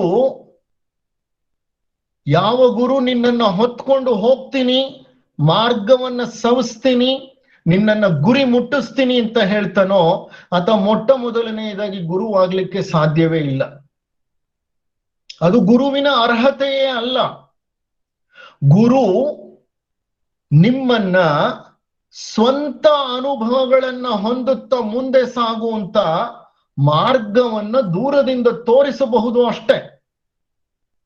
ಅದಕ್ಕೆ ಕಗ್ಗದಲ್ಲಿ ಡಿ ವಿ ಗುಂಡಪ್ಪನವರು ಬಹಳ ಸುಂದರವಾಗಿ ಹೇಳೋದು, ನಿನಗಾರು ಗುರುವಹರು ನೀನೊಬ್ಬ ತಬ್ಬಲಿಗ, ಉಣುತ ದಾರಿಯ ಕೆಳದಿ ಸಿಕ್ಕಿದೆಂಜಲನು ದಿನವ ಕಳೆ, ಗುರು ಶಿಷ್ಯ ಪಟ್ಟಗಳು ನಿನಗೇಕೆ ನಿನಗೆ ನೀನೇ ಗುರುವೋ ಮಂಕುತಿಮ್ಮ. ನಿನಗಾರು ಗುರುವಹರು, ನಿನಗೆ ಯಾರು ಗುರುಗಳಾಗ್ಲಿಕ್ಕೆ ಸಾಧ್ಯ ಇಲ್ಲಪ್ಪ, ಯಾರು ಗುರುಗಳಿಲ್ಲ ನಿನಗೆ. ನೀನೊಬ್ಬ ತಬ್ಬಲಿಗ, ನೀನೊಬ್ಬ ಅನಾಥ ಮನುಷ್ಯ. ಈ ಅನಾಥ ಪ್ರಜ್ಞೆ ಒಂದು ಬರುತ್ತಲ್ಲ, ಆ ಪ್ರಜ್ಞೆಯೇ ನಮ್ಮನ್ನು ಭಗವಂತನ ಸನಿಹಕ್ಕೆ ಕೊಂಡೊಯ್ಯೋದು. ಎಲ್ಲಿ ತನಕ ನಾನಿದ್ದೀನಿ ನೀನು ಯೋಚನೆ ಮಾಡಬೇಡ ಅಂತ ಹೇಳ್ತಾ ಇರೋ ಜನ ಇರ್ತಾರೋ, ಅಲ್ಲಿ ತನಕ ನಮ್ಮ ಪ್ರಯಾಣ ಸರಾಗವಾಗಿ ನಡೀಲಿಕ್ಕೆ ಸಾಧ್ಯವಿಲ್ಲ. ನಿಜವಾದ ಗುರು ಏನ್ ಮಾಡ್ತಾನೆ ಗೊತ್ತಾ? ನಮ್ಮನ್ನ ನಿಸ್ಸಹಾಯಕನಾಗಿ ತಳ್ಳಿ ಬಿಡ್ತಾನೆ.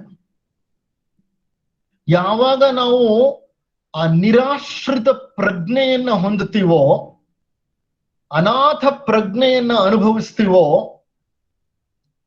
ಯಾವುದೇ ಒಂದು ಆಸರೆ ಆಶ್ರಯ ಬೆಂಬಲ ನನಗಿಲ್ಲ ಅಂತ ಅನ್ಸುತ್ತೋ, ಆಗ ಮಾತ್ರಲೇ ನನ್ನಲ್ಲಿರೋ ಪ್ರಾಪಂಚಿಕತೆ ಪರಿಪೂರ್ಣವಾಗಿ ನಶಿಸೋದು. ಗುರುವಿನ ಪಾತ್ರವೇ ಅದು, ನಮ್ಮನ್ನ ನಿರಾಶ್ರಿತನಾಗಿ ಮಾಡಿ ತಳ್ಳಿಬಿಡೋದು. ಅಂತಹ ಒಬ್ಬ ಗುರು ಮಹಾಗುರು ಅಂತ ಅನ್ನಿಸ್ಕೊಳ್ತಾನೆ. ಅದಕ್ಕೆ ಇಲ್ಲಿ ಕಗ್ಗದಲ್ಲಿ ಏನ್ ಹೇಳ್ತಿದ್ದಾರೆ ಅವರು, ನೀನೊಬ್ಬ ತಬ್ಬಲಿಗ, ಉಣುತ ದಾರಿಯ ಕೆಳದಿ ಸಿಕ್ಕಿದೆಂಜಲನು. ನಿನ್ನ ಮಾರ್ಗದಲ್ಲಿ ಈಗಾಗ್ಲೇ ಕೆಲವರು ಹಾದು ಮುಂದೆ ಹೊಟ್ಟೋಗಿದಾರಲ್ಲ, ಅವರು ಸ್ವಲ್ಪ ಎಂಜಲನ್ನ ಬಿಟ್ಟು ಹೋಗಿದ್ದಾರೆ. ಅದನ್ನ ನೀನು ಉಣಬೇಕು.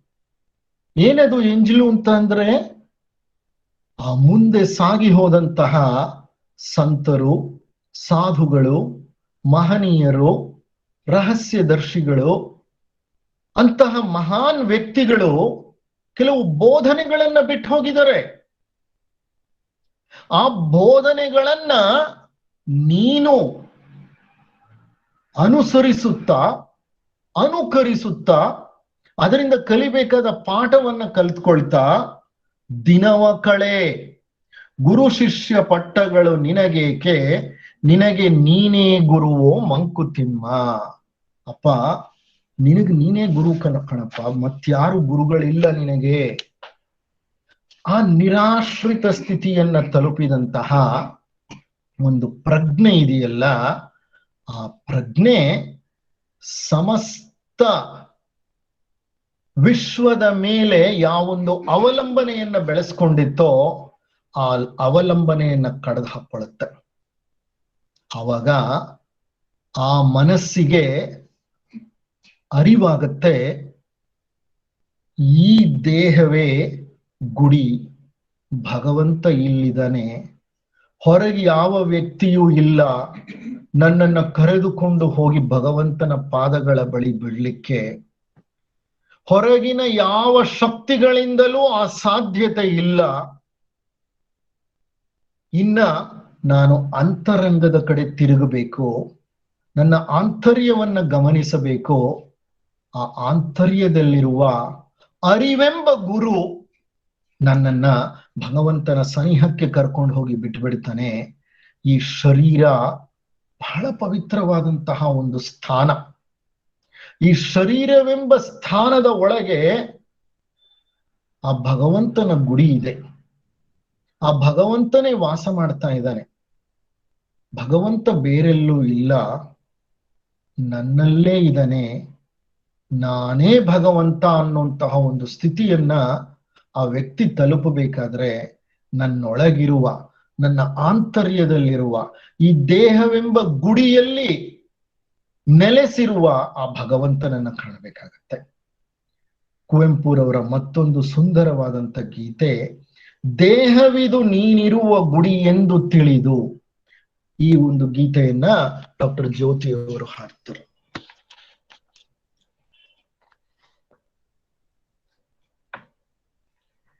ದೇಹವಿದು ನೀನಿರುವ ಗುಡಿಯೆಂದು ತಿಳಿದು ಗುಡಿಸುವೆನು ದಿನ ದಿನವು ದೇವ ದೇವ. ದೇಹವಿದು ನೀನಿರುವ ಗುಡಿಯೆಂದು ತಿಳಿದು ಗುಡಿಸುವೆನು ದಿನ ದಿನವು ದೇವ ದೇವ. ಬುದ್ಧಿಗಿದು ಗುಡಿಯೊಳುರಿಯುವ ದೀಪವೆಂದು ಅಮಲ ಚಿಂತೆಯ ತೈಲವನು ತುಂಬುವೆ. ದೇಹವಿದು ನೀನಿರುವ ಗುಡಿಯೆಂದು ತಿಳಿದು ಗುಡಿಸುವೆನು ದಿನ ದಿನವು ದೇವ ದೇವ. ಎದೆಯ ಕಮಲಾಕರದಿ ನೀನು ಮೀಯುವೆಯೆಂದು ಕಂಬನಿಯ ನವ ಜಲಧಿ ದಿನವು ತೊಳೆವೆ. ಎದೆಯ ಕಮಲಾಕರದಿ ನೀನು ಮೀಯುವೆಯೆಂದು ಕಂಬನಿಯ ನವ ಜಲಧಿ ದಿನವು ತೊಳೆವೆ. ಇರುಳು ಕವಿಯದ ತೆರದಿ ರವಿಯ ಬೆಳಕನು ಕರೆವೆ. ಇರುಳು ಕವಿಯದ ತೆರದಿ ರವಿಯ ಬೆಳಕನು ಕರೆವೆ. ಮನದ ಬಾಗಿಲ ತೆರೆವೆ ಮುಚ್ಚದಿರುವೆ.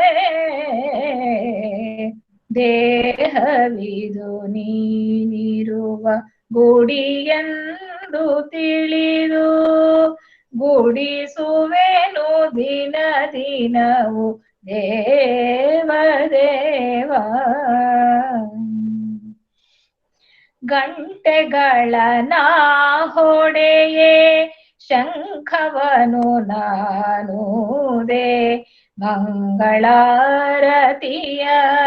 ನಾ ಬೆಳಗಲರಿಯೇ. ಗಂಟೆಗಳ ಹೊಡೆಯೇ ಶಂಖವನು ನಾನುದೆ ಮಂಗಳಾರತಿಯ ನಾ ಬೆಳಗಲರಿಯೇ. ನಿನ್ನ ಸಂಗವ ತೋರೆಯೇ ನಿನ್ನನೆಂದೋ ಮರೆಯೇ. ನಿನ್ನ ಸಂಗವ ತೋರೆಯೇ ನಿನ್ನನೆಂದೋ ಮರೆಯೇ. ನಿನ್ನವನು ನಾನಲ್ಲವೇ ಹೇ ದೇವನೇ. ನಿನ್ನವನು ನಾನಲ್ಲವೇ ಹೇ ದೇವನೇ.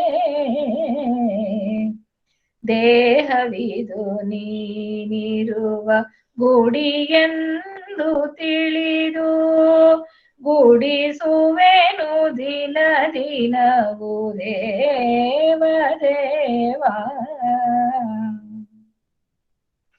ಬುದ್ಧಿಗಿರು ಗುಡಿಯೊಳುರಿಯುವ ದೀಪವೆಂದು ಅಮಲ ಚಿಂತೆಯ ತೈಲವನು ತುಂಬುವೆ. ದೇಹವಿದು ನೀನಿರುವ ಗುಡಿಯೆಂದು ತಿಳಿದು ಗುಡಿಸುವೆನು ದಿನ ದಿನವು ದೇವ ದೇವ.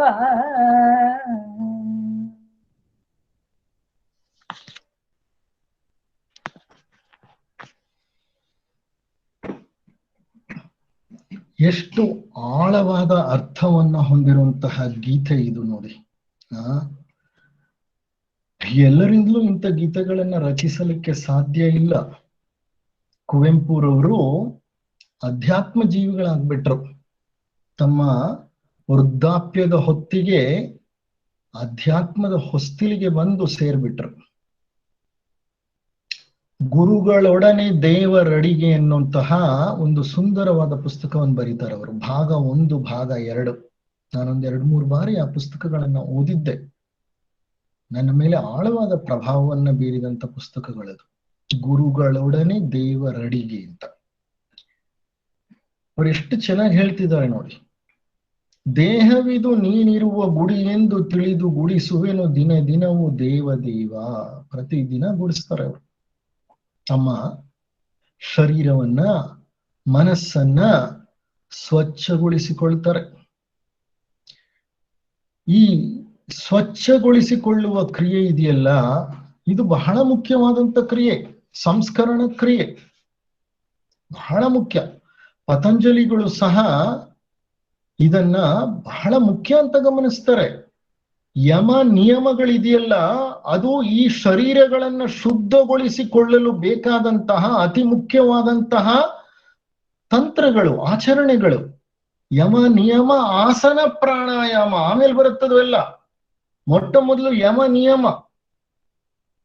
ದೇಹವಿದು ನೀನಿರುವ ಗುಡಿ ಎಂದು ತಿಳಿದು ಗುಡಿಸುವೆನು ದಿನ ದಿನವೂ ದೇವ ದೇವ. ಬುದ್ಧಿ ಇದು ಗುಡಿಯೊಳು ಉರಿಯುವ ದೀಪವೆಂದು ಅಮಲ ಚಿಂತೆಯ ತೈಲವನ್ನು ತುಂಬುವೆ. ಈ ಬುದ್ಧಿ ಎಂಬ ದೀಪ ಈ ಗುಡಿಯ ಒಳಗಡೆ ಉರಿತಾ ಇದೆ. ಅದಕ್ಕೆ ಅಮಲ ಚಿಂತೆ. ಅಮಲ ಚಿಂತೆ ಅಂದ್ರೆ ಮಲ ಅನ್ನೋದಕ್ಕೆ ಆಪೋಸಿಟ್ ಅಮಲ. ಮಲ ಅಂದ್ರೆ ಕಶ್ಮಲ. ಕಶ್ಮಲಕ್ಕೆ ಆಪೋಸಿಟ್ ಯಾವುದು ಪರಿಶುದ್ಧವಾಗಿರುತ್ತೋ ಅದು. ಅಮಲ ಅಂದ್ರೆ ಪರಿಶುದ್ಧವಾದಂತ ತೈಲವನ್ನ. ಪರಿಶುದ್ಧವಾದ ತೈಲ ಅಂತಂದ್ರೆ ಪರಿಶುದ್ಧವಾದ ನಡತೆಯನ್ನ, ಪರಿಶುದ್ಧವಾದ ಆಲೋಚನೆಗಳನ್ನ, ಭಾವನೆಗಳನ್ನ ತುಂಬುತ್ತೇನೆ. ನೀನು ಸದಾ ನನ್ನ ಎದೆಯ ಕಮಲಾಕರದಿ ಮೀಯುವೆ. ನಾನು ನಿನ್ನ ಪ್ರತಿದಿನ ಕಂಬನಿಯ ಜಲದಿಂದ ದಿನವೂ ತೊಳೆವೆ ಅಂತ. ಮನದ ಬಾಗಿಲ ತೆರೆವೆ ಮುಚ್ಚದಿರುವೆ. ಯಾವ ಮನಸ್ಸು ಮುಚ್ಚಿಕೊಂಡಿರುತ್ತೋ, ಕ್ಲೋಸ್ಡ್ ಮೈಂಡ್ ಆಗಿರುತ್ತೋ, ಆ ಮನಸ್ಸು ಕೊಳೆತು ಹೋಗುತ್ತೆ, ರಾಡಿಯಾಗಿ ಹೋಗುತ್ತೆ. ಕಾರಣ ಏನಂದ್ರೆ, ಮುಚ್ಚಿದ ಮನಸ್ಸು ಒಂದು ಹೊಸತನ್ನ ಕಾಣಲಿಕ್ಕೆ ಸಾಧ್ಯವೇ ಇಲ್ಲ. ಪ್ರತಿಯೊಂದನ್ನು ನಾನು ನನ್ನ ಹಿಂದಿನ ನೆನಪುಗಳ ಆಧಾರದ ಮೇಲೆ ಕಾಣುವುದಾದರೆ, ವಿಶ್ಲೇಷಿಸುವುದಾದರೆ, ಅರ್ಥೈಸಿಕೊಳ್ಳುವುದಾದರೆ, ನನ್ನ ಮನಸ್ಸು ಹೊಸತನ್ನ ಕಾಣಲಿಕ್ಕೆ, ಚಿಂತಿಸಲಿಕ್ಕೆ ಹೇಗೆ ಸಾಧ್ಯ? ಆ ಹಳೆ ನೀರು ಹರಿದು ಹೋಗಬೇಕು, ಆಗ್ಲೇ ಮನಸ್ಸು ಚುರುಕಾಗುವುದು, ಮನಸ್ಸು ಶುದ್ಧಗೊಳ್ಳುತ್ತಾ ಹೋಗುದು. ಒಂದು ಹಂತದಲ್ಲಿ ಮನಸ್ಸಿನಲ್ಲಿ ಹಳತು ಇರೋದಿಲ್ಲ, ಹೊಸತು ಇರೋದಿಲ್ಲ. ಮನಸ್ಸು ಬಟಾ ಬಯಲಾಗ್ಬಿಟ್ಟಿರುತ್ತೆ. ಅದರಲ್ಲಿ ಆಲೋಚನೆಯ ಒಂದು ಸುರುಳಿಯೂ ಉಳಿದಿರೋದಿಲ್ಲ. ನನಗೆ ನನ್ನ ಪೂಜ್ಯ ಗುರುಗಳಾದ ಸುಕೃಷ್ಣಮೂರ್ತಿಯವರು ಜ್ಞಾಪಕ ಬರ್ತಾರೆ. ಅವರು ತಮ್ಮ ಕೆಲವು ಉಪನ್ಯಾಸಗಳಲ್ಲಿ ಹೇಳ್ತಾ ಇದ್ರು, ಮನಸ್ಸೆಂಬ ವಿಶಾಲವಾದ ಬಯಲಿನಲ್ಲಿ ನಮ್ಮ ಜೀವನದ ಎಲ್ಲ ಅನುಭವಗಳನ್ನ, ಚಿಂತನೆಗಳನ್ನ, ಆಲೋಚನೆಗಳನ್ನ, ಭಾವನೆಗಳನ್ನ ಶೇಖರಿಸಿಟ್ಟಿರ್ತೀವಿ. ಹೇಗ್ ಶೇಖರಿಸಿಟ್ಟಿರ್ತೀವಿ ಅಂತಂದ್ರೆ, ಪ್ರತಿಯೊಂದು ಆಲೋಚನೆಯೂ ಒಂದು ರೀತಿಯ ಸುರುಳಿ ಅಥವಾ ಅಲೆ. ಈ ಎಲ್ಲ ಚಿಂತನೆಗಳು, ಆಲೋಚನೆಗಳು ಸುರುಳಿ ಸುರುಳಿ ಸುರುಳಿಯಾಗಿ ವಿಶಾಲವಾದ ಮನಸ್ಸೆಂಬ ಬಯಲಿನ ಒಂದು ಮೂಲೆಯಲ್ಲಿ ಹೋಗಿ ಸೇರ್ಕೊಂಡ್ಬಿಟ್ಟಿರುತ್ತೆ. ಕೆದಕಿದ ತಕ್ಷಣ ಆ ವಿಶಾಲವಾದ ಬಯಲಿನ ತುಂಬ ಹರಡ್ಕೊಂಡ್ಬಿಡುತ್ತೆ. ಈಗಲೂ ಮನಸ್ಸೆಂಬ ಆಲಯದಲ್ಲಿ ಸಾಕಷ್ಟು ಎಂಟಿ ಸ್ಪೇಸ್ ಇದೆ, ಖಾಲಿ ಜಾಗ ಇದೆ. ನಮ್ಮೆಲ್ಲ ಆಲೋಚನೆಗಳು ಒಂದು ಮೂಲೆಯಲ್ಲಿ ಸೇರ್ಕೊಂಡಿರ್ತವೆ. ಕೆದಕಿದಾಗ ವಿಶಾಲವಾಗಿ ಹರಡು ಬಿಡುತ್ತೆ. ಗಮನಿಸ್ತಾ ಹೋದದ್ದೇ ಆದ್ರೆ ಮನಸ್ಸಿನಿಂದ ಅವು ನಿರ್ಗಮಿಸಿ ಬಿಡುತ್ತೆ. ಬಿಕಮ್ ಅ ಸೈಲೆಂಟ್ ವಿಟ್ನೆಸ್, ಮೌನ ಸಾಕ್ಷಿಯಾಗಿ. ಯಾವ ಆಲೋಚನೆಗಳು ಎದ್ದು ಬರುತ್ತವೋ ಸುಮ್ಮನೆ ಗಮನಿಸು. ಯಾವುದೇ ಪ್ರತಿಕ್ರಿಯೆ ಇಲ್ಲದೆ ಆ ಆಲೋಚನೆಗಳನ್ನ ನೋಡ್ತಾ ಹೋದ್ರೆ, ಎಲ್ಲೋ ಸುರುಳಿ ಸುರುಳಿಯಾಗಿ ಸಿಕ್ಕಾಕೊಂಡಿದೆಯಲ್ಲ ಆಲೋಚನೆಗಳು, ಅವು ಒಂದರ ನಂತರ ಒಂದು, ಒಂದರ ನಂತರ ಒಂದು ಹೊರಟು ಹೋಗುತ್ತೆ. ಆ ಮೌನವಾಗಿ ಗಮನಿಸುವ ಕ್ರಿಯೆ ಇದೆಯಲ್ಲ, ಆ ಆಲೋಚನೆಗಳ ಜೊತೆ ಸೇರಿಕೊಳ್ಳದೆ ಸುಮ್ಮನೆ ನೋಡುವ ಕ್ರಿಯೆ ಇದೆಯಲ್ಲ, ಅದೇ ಧ್ಯಾನದ ಉತ್ತುಂಗ ಸ್ಥಿತಿ. ಅದು ಯಾವ ಹಂತಕ್ಕೆ ಹೋಗುತ್ತೆ ಅಂತಂದ್ರೆ, ಆಲೋಚನೆಗಳೇ ಇಲ್ಲ ಇನ್ನ ಖಾಲಿ ಮಾಡ್ಲಿಕ್ಕೆ ಅನ್ನೋ ಮಟ್ಟಕ್ಕೆ ಹೋಗುತ್ತೆ. ಆಲೋಚನೆಗಳೇ ಇರೋದಿಲ್ಲ ಅಲ್ಲಿ. ಆಲೋಚನೆಗಳೇ ಇಲ್ಲದೆ ಇರುವಂತ ಶೇಖರಿಸಿದ ಮನಸ್ಸು ಏನನ್ನೂ ಬೇಡೋದಿಲ್ಲ, ಏನನ್ನೂ ತ್ಯಜಿಸೋದೂ ಇಲ್ಲ. ಕಾರಣ ಅದರಲ್ಲಿ ಯಾವ ಬಯಕೆಯೂ ಇಲ್ಲ, ಯಾವ ರಾಗವೂ ಇಲ್ಲ, ವಿರಾಗವೂ ಇಲ್ಲ. ಅದಕ್ಕೆ ಅವರು ಎಷ್ಟು ಸುಂದರವಾಗಿ ಹೇಳ್ತಾರೆ ನೋಡಿ, ಮನದ ಬಾಗಿಲ ತೆರೆವೆ ಮುಚ್ಚದಿರುವೆ, ಗಂಟೆಗಳ ನಾ ಹೊಡೆಯ ಶಂಕವನ್ನು ನಾನುವುದೇ, ಮಂಗಳ ಆರತಿಯನ್ನ ಬೆಳಗಲರಿಯೇ.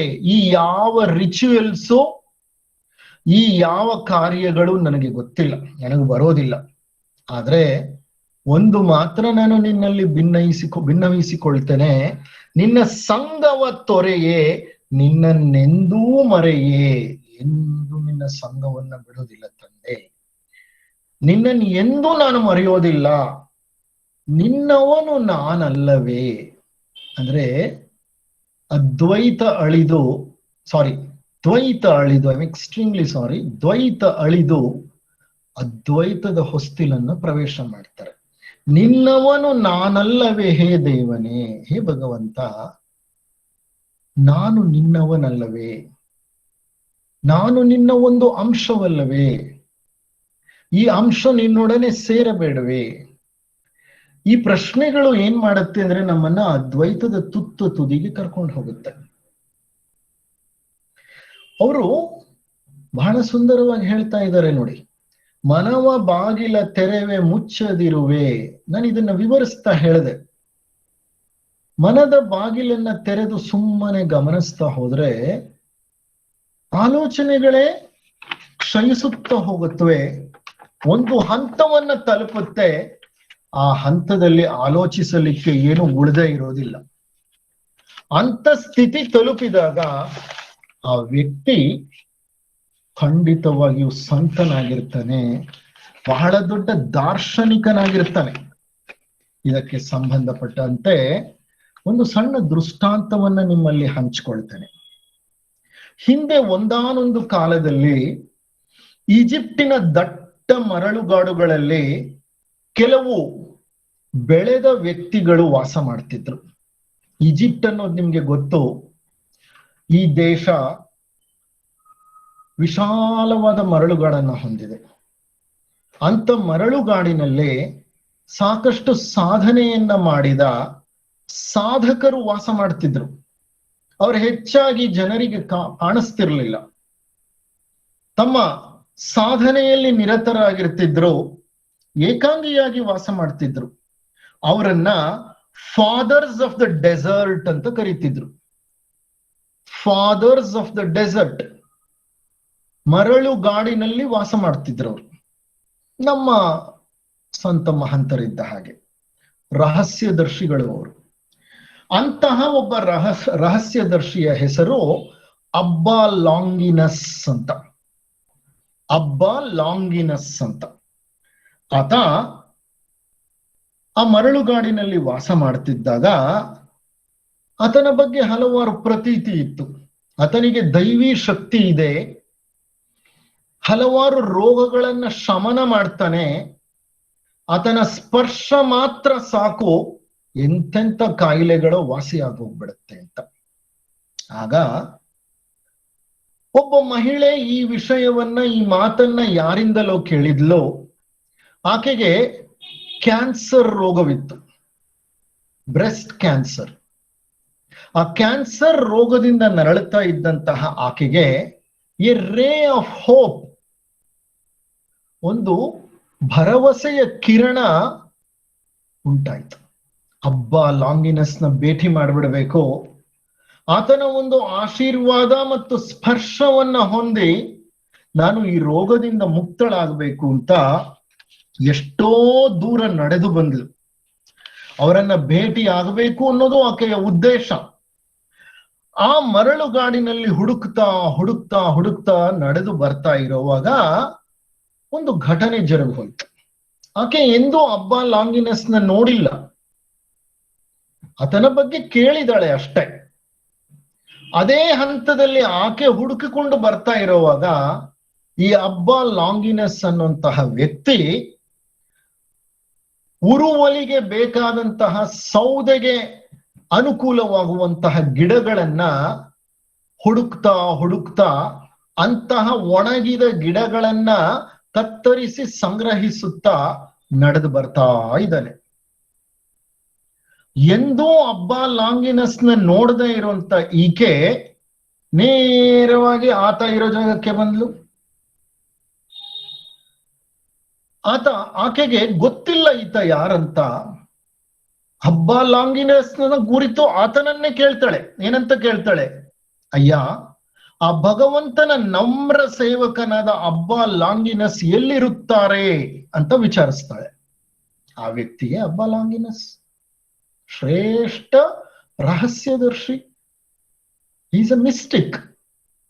ಆಗ ಲಾಂಗಿನಸ್ ನಾಗ್ತಾ ಹೇಳ್ತಾರೆ, ಅಮ್ಮ, ಆ ಲಾಂಗಿನಸ್ ಅನ್ನುವಂತಹ ವೃದ್ಧನನ್ನ ಕುರಿತು ನೀನ್ ಕೇಳ್ತಿದೀಯಲ್ಲ, ಆತ ದೊಡ್ಡ ಮೋಸಗಾರ. ನಿನಗೆ ಯಾಕೆ ಬೇಕು ಅಂತಹ ವ್ಯಕ್ತಿ? ಅವನು ನಿನಗೆ ಖಂಡಿತ ಕೇಡನ್ನೇ ಬಯಸ್ತಾನೆ. ಅವನಿಂದ ಎಷ್ಟು ದೂರ ಆಗತ್ತೆ ಅಷ್ಟು ದೂರ ಇದ್ಬಿಡು. ಇರ್ಲಿ, ಒಳ್ಳೇದಾಯ್ತು ನೀನ್ ನನ್ನನ್ನು ಕೇಳ್ಬಿಟ್ಟೆ ಮೊದಲೇ. ಇನ್ನ ನನಗೆ ಹೇಳು, ನಿನ್ನ ಸಮಸ್ಯೆ ಏನು? ಯಾಕಾಗ ಆತನನ್ನ ಹುಡುಕ್ತಿದೀಯಮ್ಮ? ನಿನ್ ಸಮಸ್ಯೆ ಏನು? ಅವನಿಂದ ಪರಿಹರಿಸಲಿಕ್ಕೆ ಸಾಧ್ಯ ಇಲ್ಲ, ಅವನೊಬ್ಬ ದುಷ್ಟ ಮನುಷ್ಯ. ಆ ಮಹಿಳೆ ತನ್ನ ಅನಾರೋಗ್ಯದ ಕುರಿತು ಆತನಿಗೆ ವಿವರಿಸಿ ಹೇಳ್ತಾಳೆ. ಆಗ ಆತ ಹೇಳ್ತಾನೆ, ಅಮ್ಮ, ನೀನೇನು ಯೋಚಿಸಬೇಡ, ಹೊರಡು. ನನ್ನ ಈ ಸ್ಪರ್ಶದಿಂದ ನೀನು ಮತ್ತೆ ಮೊದಲಿನಂತಾಗ್ಬಿಡ್ತೀಯ. ಭಗವಂತ ನಿನಗೆ ಒಳ್ಳೆಯದನ್ನ ಮಾಡ್ತಾನೆ. ಲಾಂಗಿನೆಸ್ ಇಂದ ನಿನಗೇನು ಪ್ರಯೋಜನ ಆಗ್ತಾ ಇರಲಿಲ್ಲ, ಹೋಗು ಇಲ್ಲಿಂದ ನೀನು ಹಿಂತಿರುಗಿ ಹೊರಟು ಬಿಡು, ನಿನ್ನ ಊರಿಗೆ ಹೋಗು ಅಂತ ಹೇಳಿ ಕಳಿಸ್ಕೊಟ್ಬಿಟ್ಟ. ಆಕೆ ಊರಿಗೆ ಹೋದ್ಲು, ಒಂದೇ ತಿಂಗಳಿನಲ್ಲಿ ಮೊದಲಿನಂತಾಗ್ಬಿಟ್ಲು. ಎಷ್ಟೋ ವರ್ಷಗಳ ಕಾಲ ಆಕೆ ಜೀವಿಸಿದ್ಲು, ನಂತರ ಮರಣವನ್ನ ಹೊಂದಿದ್ಲು. ಆದ್ರೆ ಆಕೆಗೆ ಅಬ್ಬಾ ಲಾಂಗಿನೆಸ್ನ ಆಶೀರ್ವಾದ ಮತ್ತು ಸ್ಪರ್ಶದಿಂದಲೇ ರೋಗ ವಾಸಿ ಆಯ್ತು ಅಂತ ಗೊತ್ತಾಗ್ಲೇ ಇಲ್ಲ. ಅಬ್ಬಾ ಲಾಂಗಿನೆಸ್ಗೂ ಅದು ಬೇಕಾಗಿರ್ಲಿಲ್ಲ. ಸಂತರೆ ಹಾಗೆ ಏನನ್ನೂ ಬಯಸೋದಿಲ್ಲ, ಒಂದು ಹೆಸರನ್ನು ಬಯಸೋದಿಲ್ಲ. ಕಾರಣ ಇದು ತ್ಯಜಿಸಿ ಹೋಗುವ ಮಾರ್ಗ. ಮಾಡಬೇಕಾದದ್ದನ್ನ ಮಾಡ್ತಾರೆ, ಶಿವಾರ್ಪಣ ಅಂತ ಹೇಳ್ಬಿಡ್ತಾರೆ, ಅಲ್ಲಿಗೆ ಮುಗಿದೋಯ್ತು. ಅವರ ಬ್ರೈನ್ ಅಲ್ಲಿ ಅಥವಾ ಮೈಂಡ್ ಅಲ್ಲಿ ಆ ಒಂದು ಥಾಟ್ ಇದೆಯಲ್ಲ, ಅದು ರೆಕಾರ್ಡೇ ಆಗಲ್ಲ. ಇನ್ ರೆಕಾರ್ಡೇ ಆಗ್ಲಿಲ್ಲ ಅಂದ್ರೆ ಅದನ್ನ ಎಲಿಮಿನೇಟ್ ಮಾಡುವಂತಹ ಅವಶ್ಯಕತೆನೇ ಇಲ್ವಲ್ಲ. When you don't allow any thoughts to get seated in your mind, where comes the necessity of removing the thoughts or exterminating the thoughts from your mind? ಯಾವ ಹಂತವನ್ನ ತಲುಪಿರ್ತಾರೆ ನೋಡಿ. ಅಬ್ಬ ಲಾಂಗಿನೆಸ್ಗೂ ಅದು ಜ್ಞಾಪಕ ಇಲ್ಲ. ಅವ್ರು ಏನನ್ನು ಜ್ಞಾಪಕದಲ್ಲಿ ಇಟ್ಕೊಳ್ಳುವಂತಹ ವ್ಯಕ್ತಿ ಅಲ್ಲ. ಅವರಿಗೆ ಅದು ನೆನಪಿನಲ್ಲಿ ಸಹ ಉಳಿಯೋದಿಲ್ಲ. ಮನಸ್ಸು ತೊಳೆದಿಟ್ಟ ಹಲಗೆ, ಒರೆಸಿಟ್ಟ ದರ್ಪಣ. ನಿಮ್ಗೆ ಗೊತ್ತಲ್ವಾ? ತೊಳೆದಿಟ್ಟಂತ ಹಲಗೆ ಮೇಲೆ ನೀವೇನಾದ್ರೂ ಬರಿಬೋದು, ಬರೆದ ನಂತರ ತೊಳೆದು ಬಿಟ್ರೆ ಮತ್ತೆ ಬರಿಬೋದು, ಪರಿಶುದ್ಧವಾಗ್ಬಿಡುತ್ತೆ. ಪ್ರತಿನಿತ್ಯ ನಿಮ್ಮಲ್ಲಿ ಬರುವಂತ ಆಲೋಚನೆಗಳು ಏನಿದೆಯೋ ಆ ಆಲೋಚನೆಗಳನ್ನ ರಾತ್ರಿ ಹೊತ್ತಿನಲ್ಲಿ ಒಂದ್ಸಲಿ ಗಮನಿಸಿ ನೋಡಿ, ಮೌನ ಸಾಕ್ಷಿಯಾಗಿ ಅದನ್ನ ಗಮನಿಸ್ಬಿಟ್ರೆ ಹೊರಟೋಗ್ತವೆ ಅವು. ನಾವು ಅದ್ ಮಾಡಲ್ಲ. ಪ್ರತಿನಿತ್ಯ ಕಪ್ಪು ಹಲಗೆಯನ್ನ ಹೇಗೆ ಒರೆಸಿ ಶುದ್ಧ ಮಾಡಿ ಮಗು ಮಲಗುತ್ತೋ ಮತ್ತೆ ಬೆಳಿಗ್ಗೆ ಎದ್ದು ಬರೆಯುತ್ತೋ, ಹಾಗೆ ನಾವು ನಮ್ಮ ಮನಸ್ಸನ್ನ ಸಹ ತೊಳೆದು ಒರೆಸಿ ಶುಭ್ರವಾಗಿ ಇಟ್ಬಿಟ್ರೆ ಈ ನೆನಪುಗಳು ಆಲೋಚನೆಗಳು ನಮ್ಮನ್ನ ಕಾಡೋದಿಲ್ಲ. ನಮ್ಮ ಸಮಸ್ಯೆ ಎಂದೂ ತೊಳೆದಿಡೋಲ್ಲ, ನಾವು ಹೊತ್ಕೊಂಡು ಓಡಾಡ್ತೀವಿ. ವಿಪರೀತ ಭಾರ ನಮ್ಮ ಮನಸ್ಸಿನಲ್ಲಿ ಇರುತ್ತೆ. ಆ ಭಾರವಾದ ಮನಸ್ಸನ್ನ ಹೊತ್ಕೊಂಡು ಓಡಾಡ್ತಾ ಬಹಳ ಸಂಕುಚಿತ ಮನೋಭಾವವನ್ನು ಬೆಳೆಸ್ಕೊಂಡ್ ಬಿಟ್ಟಿರ್ತೇವೆ. ತೊಳೆದಿಟ್ಟ ಹಲಗೆ, ಒರೆಸಿಟ್ಟ ದರ್ಪಣ. ಕನ್ನಡಿ ಹೇಗಿರುತ್ತೆ? ಏನನ್ನು ಅದು ಕ್ಯಾಪ್ಚರ್ ಮಾಡಲ್ಲ. ನೀವು ಅದ್ರ ಮುಂದೆ ನಿಂತ್ಕೊಂಡಾಗ ನೀವು ಕಾಣಿಸ್ತೀರ ಅದ್ರಲ್ಲಿ. ನೀವು ಸ್ವಲ್ಪ ದೂರ ಸರಿತಾ ಇದ್ದಂಗೆ ಅದು ಆ ಛಾಯೆ ಹೊರಟೋಗುತ್ತೆ, ಶೇಖರಿಸಿಡುತ್ತ. ಅದು ಏನನ್ನು ಶೇಖರಿಸಿಡಲ್ಲ, ರೆಕಾರ್ಡ್ ಮಾಡಲ್ಲ, ಡಾಕ್ಯುಮೆಂಟ್ ಮಾಡಲ್ಲ. That is what is the ಸಾಧನ. ಅಂತ ಸಾಧನೆ ನಾವು ಮಾಡ್ಬೇಕಾಗತ್ತೆ. ಯಾವ ನೆನಪುಗಳು ಅವರನ್ನ ಕಾಡೋದಿಲ್ಲ, ಯಾವ ಆಲೋಚನೆಗಳ ಸುಳಿಗೂ ಅಂತಹ ಸಂತರು ಸಿಕ್ಕೋದಿಲ್ಲ. ಆಲೋಚನೆಗಳಾಗ್ಲಿ ಭಾವನೆಗಳಾಗ್ಲಿ ಅವರ ಮೇಲೆ ದಾಳಿ ಮಾಡ್ಲಿಕ್ಕೆ ಸಾಧ್ಯವೇ ಇಲ್ಲ. ಆದ್ರೆ ನಮ್ಮ ಸಮಸ್ಯೆ ಏನಂದ್ರೆ, ನಾನು ಅನ್ನುವಂತಹ ಈ ಅಹಂ ಇದೆಯಲ್ಲ, ಬಹಳ ಶಕ್ತಿಯುತವಾಗಿ ಕೆಲಸ ಮಾಡ್ತಿದೆ ನಮ್ಮಲ್ಲಿ. ಯಾರು ಏನೇ ನಮ್ಮನ್ನ ಕಂಡು ಮಾತನಾಡಿದ್ರು ತಕ್ಷಣ ಎಚ್ಚರಗೊಂಡು ಬಿಡುತ್ತೆ. ಅವ್ರು ನಮ್ಮನ್ನ ಹೊಗಳಿದ್ರೆ ಸಂತೋಷ ಪಡುತ್ತೆ, ಸುಖದಿಂದ ಬೀಗುತ್ತೆ. ಅವರು ನಮ್ಮನ್ನ ಹೇಳಿದರೆ ಕುಂದಿ ಹೋಗುತ್ತೆ, ಕೋಪವನ್ನ ಹೊಂದತ್ತೆ, ವ್ಯಗ್ರವಾಗಿ ಹೋಗುತ್ತೆ. ಇದಕ್ಕೆ ಮುಖ್ಯ ಕಾರಣ ಹೊಗಳಿದಾಗ ಅಟ್ಟಕ್ಕೇರೋದು, ತೆಗಳಿದಾಗ ಕುಂದಿ ಸಂಕುಚಿತಗೊಂಡು ಕುಳಿತುಕೊಳ್ಳೋದು ಇದೆಯಲ್ಲ, ಇದಕ್ಕೆ ಮೂಲ ಕಾರಣ ನಮ್ಮ ಅಹಮ್ಮೆ. ನಮ್ಮ ಅಹಂ ಪ್ರತಿಯೊಂದನ್ನು ಶೇಖರಿಸಿಡುತ್ತೆ. ನಾನು ಅದು ಮಾಡಿದೆ, ನಾನು ಇದು ಮಾಡಿದೆ, ನಾನು ಹೀಗೆ ಮಾಡಿದೆ, ನಾನು ಹಾಗೆ ಮಾಡಿದೆ. ಈ ಮಾಡಿದೆನೆಂಬುದು ನಮ್ಮ ಮನಸ್ಸಿನಲ್ಲಿ ಹೊಳಿತಾ ಇರುತ್ತಲ್ಲ, ಅಲ್ಲಿ ತನಕ ನಮಗೆ ಮುಕ್ತಿ ಇಲ್ಲ. ಬಸವಣ್ಣವರು ಒಂದು ಸುಂದರ ವಚನವನ್ನ ನಮ್ಗೆ ನೀಡ್ತಾರೆ. ಮಾಡಿದೆನೆಂಬುದು ಮನದಲ್ಲಿ ಹೊಳೆದರೆ ಏಡಿಸಿ ಕಾಡಿತ್ತು ಶಿವನ ಡಂಗುರ ಅಂತ. ಆ ಒಂದು ವಚನವನ್ನ ನಿಮ್ಮೊಡನೆ ಹಂಚ್ಕೊಳ್ತಾರೆ ಡಾಕ್ಟರ್ ಜ್ಯೋತಿ ಅವರು.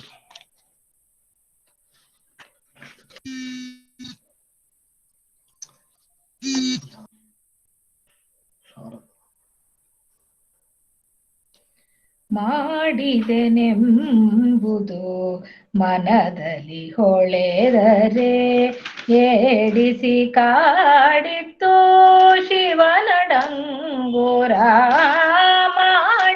ಮಾಡಿದೆನೆಂಬುದು ಮನದಲ್ಲಿ ಹೊಳೆದರೆ ಏಡಿಸಿ ಕಾಡಿತ್ತು ಶಿವನ ಡಂಗುರ.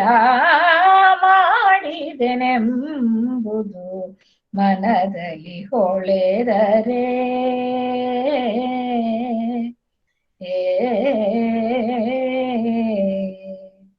ಮಾಡಿದೆ ನೆನ್ನದಿರ ಲಿಂಗಕ್ಕೆ, ಮಾಡಿದೆ ನೆನ್ನದಿರ ಜಂಗಮಕ್ಕೆ, ಮಾಡಿದೆ ನೆನ್ನದಿರ ಲಿಂಗಕ್ಕೆ, ಮಾಡಿದೆ ನೆನ್ನದಿರ ಜಂಗಮಕ್ಕೆ, ಮಾಡಿದೆನೆಂಬುದು ಮನದಲ್ಲಿಲ್ಲದಿದ್ದರೆ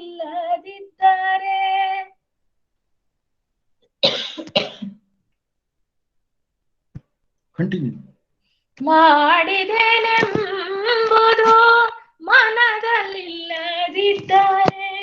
ಬೇಡಿತ್ತ ನೀವ ನಮ್ಮ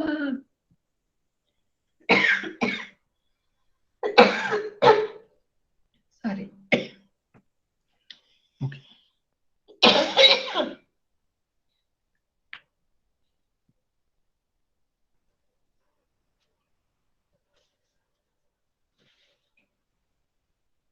ನೀರು ಕುಡಿತೀವಿ.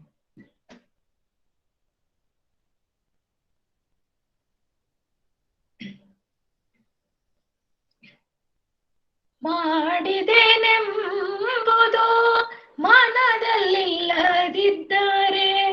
ಬೇಡಿತ್ತ ನೀವ ನಮ್ಮ ಕೂಡಲ ಸಂಗಮ ದೇವ, ಬೇಡಿತ್ತ ನೀವ ನಮ್ಮ ಕೂಡಲ ಸಂಗಮ ದೇವ. ಮಾಡಿದೆನೆಂಬುದು ಮನ ಹೊಳೆದರೆ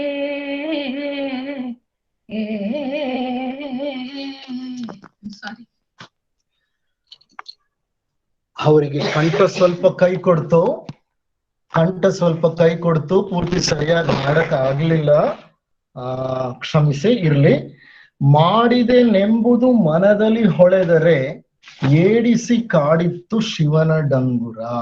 ನೋಡಿ, ಮಾಡಿದೆ ಅನ್ನುವಂತಹ ಒಂದು ಪ್ರಜ್ಞೆ, ಯಾರಿಗೋ ಏನೋ ಮಾಡಿರ್ತೀವಿ, ಒಂದು ಸಹಾಯ ಮಾಡಿರ್ಬೋದು, ಒಂದು ಸೇವೆ ಮಾಡಿರ್ಬೋದು, ಒಂದು ಕೆಲಸ ಮಾಡ್ಕೊಡ್ಬಹುದು. ಅಷ್ಟು ಮಾತ್ರಕ್ಕೆ ನಾವು ಅದನ್ನ ನೆನಪಿನಲ್ಲಿ ಇಟ್ಕೊಂಡು ಸದಾ ಓಡಾಡ್ತಾ ಇದ್ರೆ ಅದರಿಂದ ನಮಗೆ ಹಾನಿಯೇ ಹೊರತು ಒಳಿತಂತೂ ಖಂಡಿತ ಅಲ್ಲ. ಏನ್ ಹೇಳ್ತಾರೆ ಅಂತಂದ್ರೆ, ಮಾನವ ಜೀವನದ ಮೊದಲ ಮತ್ತು ಕೊನೆಯ ವಿಷಯ ನಾನು ಎನ್ನುವುದು. ಯಾರು ಇದಕ್ಕೆ ಅಂಟಿಕೊಂಡಿರ್ತಾರೋ, ನಾನು ಅನ್ನೋ ವಿಷಯಕ್ಕೆ ಯಾರು ಅಂಟಿಕೊಂಡಿರ್ತಾರೋ ಅವರು ಖಂಡಿತ ನೋವನ್ನ ಅನುಭವಿಸ್ತಾರೆ. ಯಾರು ನಾನು ಅನ್ನುವುದರಿಂದ ಹೊರತಾಗ್ತಾರೋ ಅವರು ಆನಂದವನ್ನ ಹೊಂದ್ತಾರೆ. ನಾನುವಿನಿಂದ ಬೇರ್ಪಡುವುದೇ ಧ್ಯಾನದ ಒಂದು ಆತ್ಯಂತಿಕ ಸ್ಥಿತಿ. ಈ ನಾನು ಅನ್ನೋದು ನಮ್ ಜೊತೆನೆ ಪ್ರಯಾಣ ಮಾಡ್ತಾ ಇರುತ್ತೆ, ಹಲವಾರು ರೂಪಗಳಲ್ಲಿ ಪ್ರಯಾಣ ಮಾಡುತ್ತೆ. ಅದನ್ನೇ ನಾವು ಅಹಂ ಅಂತ ಹೇಳೋದು.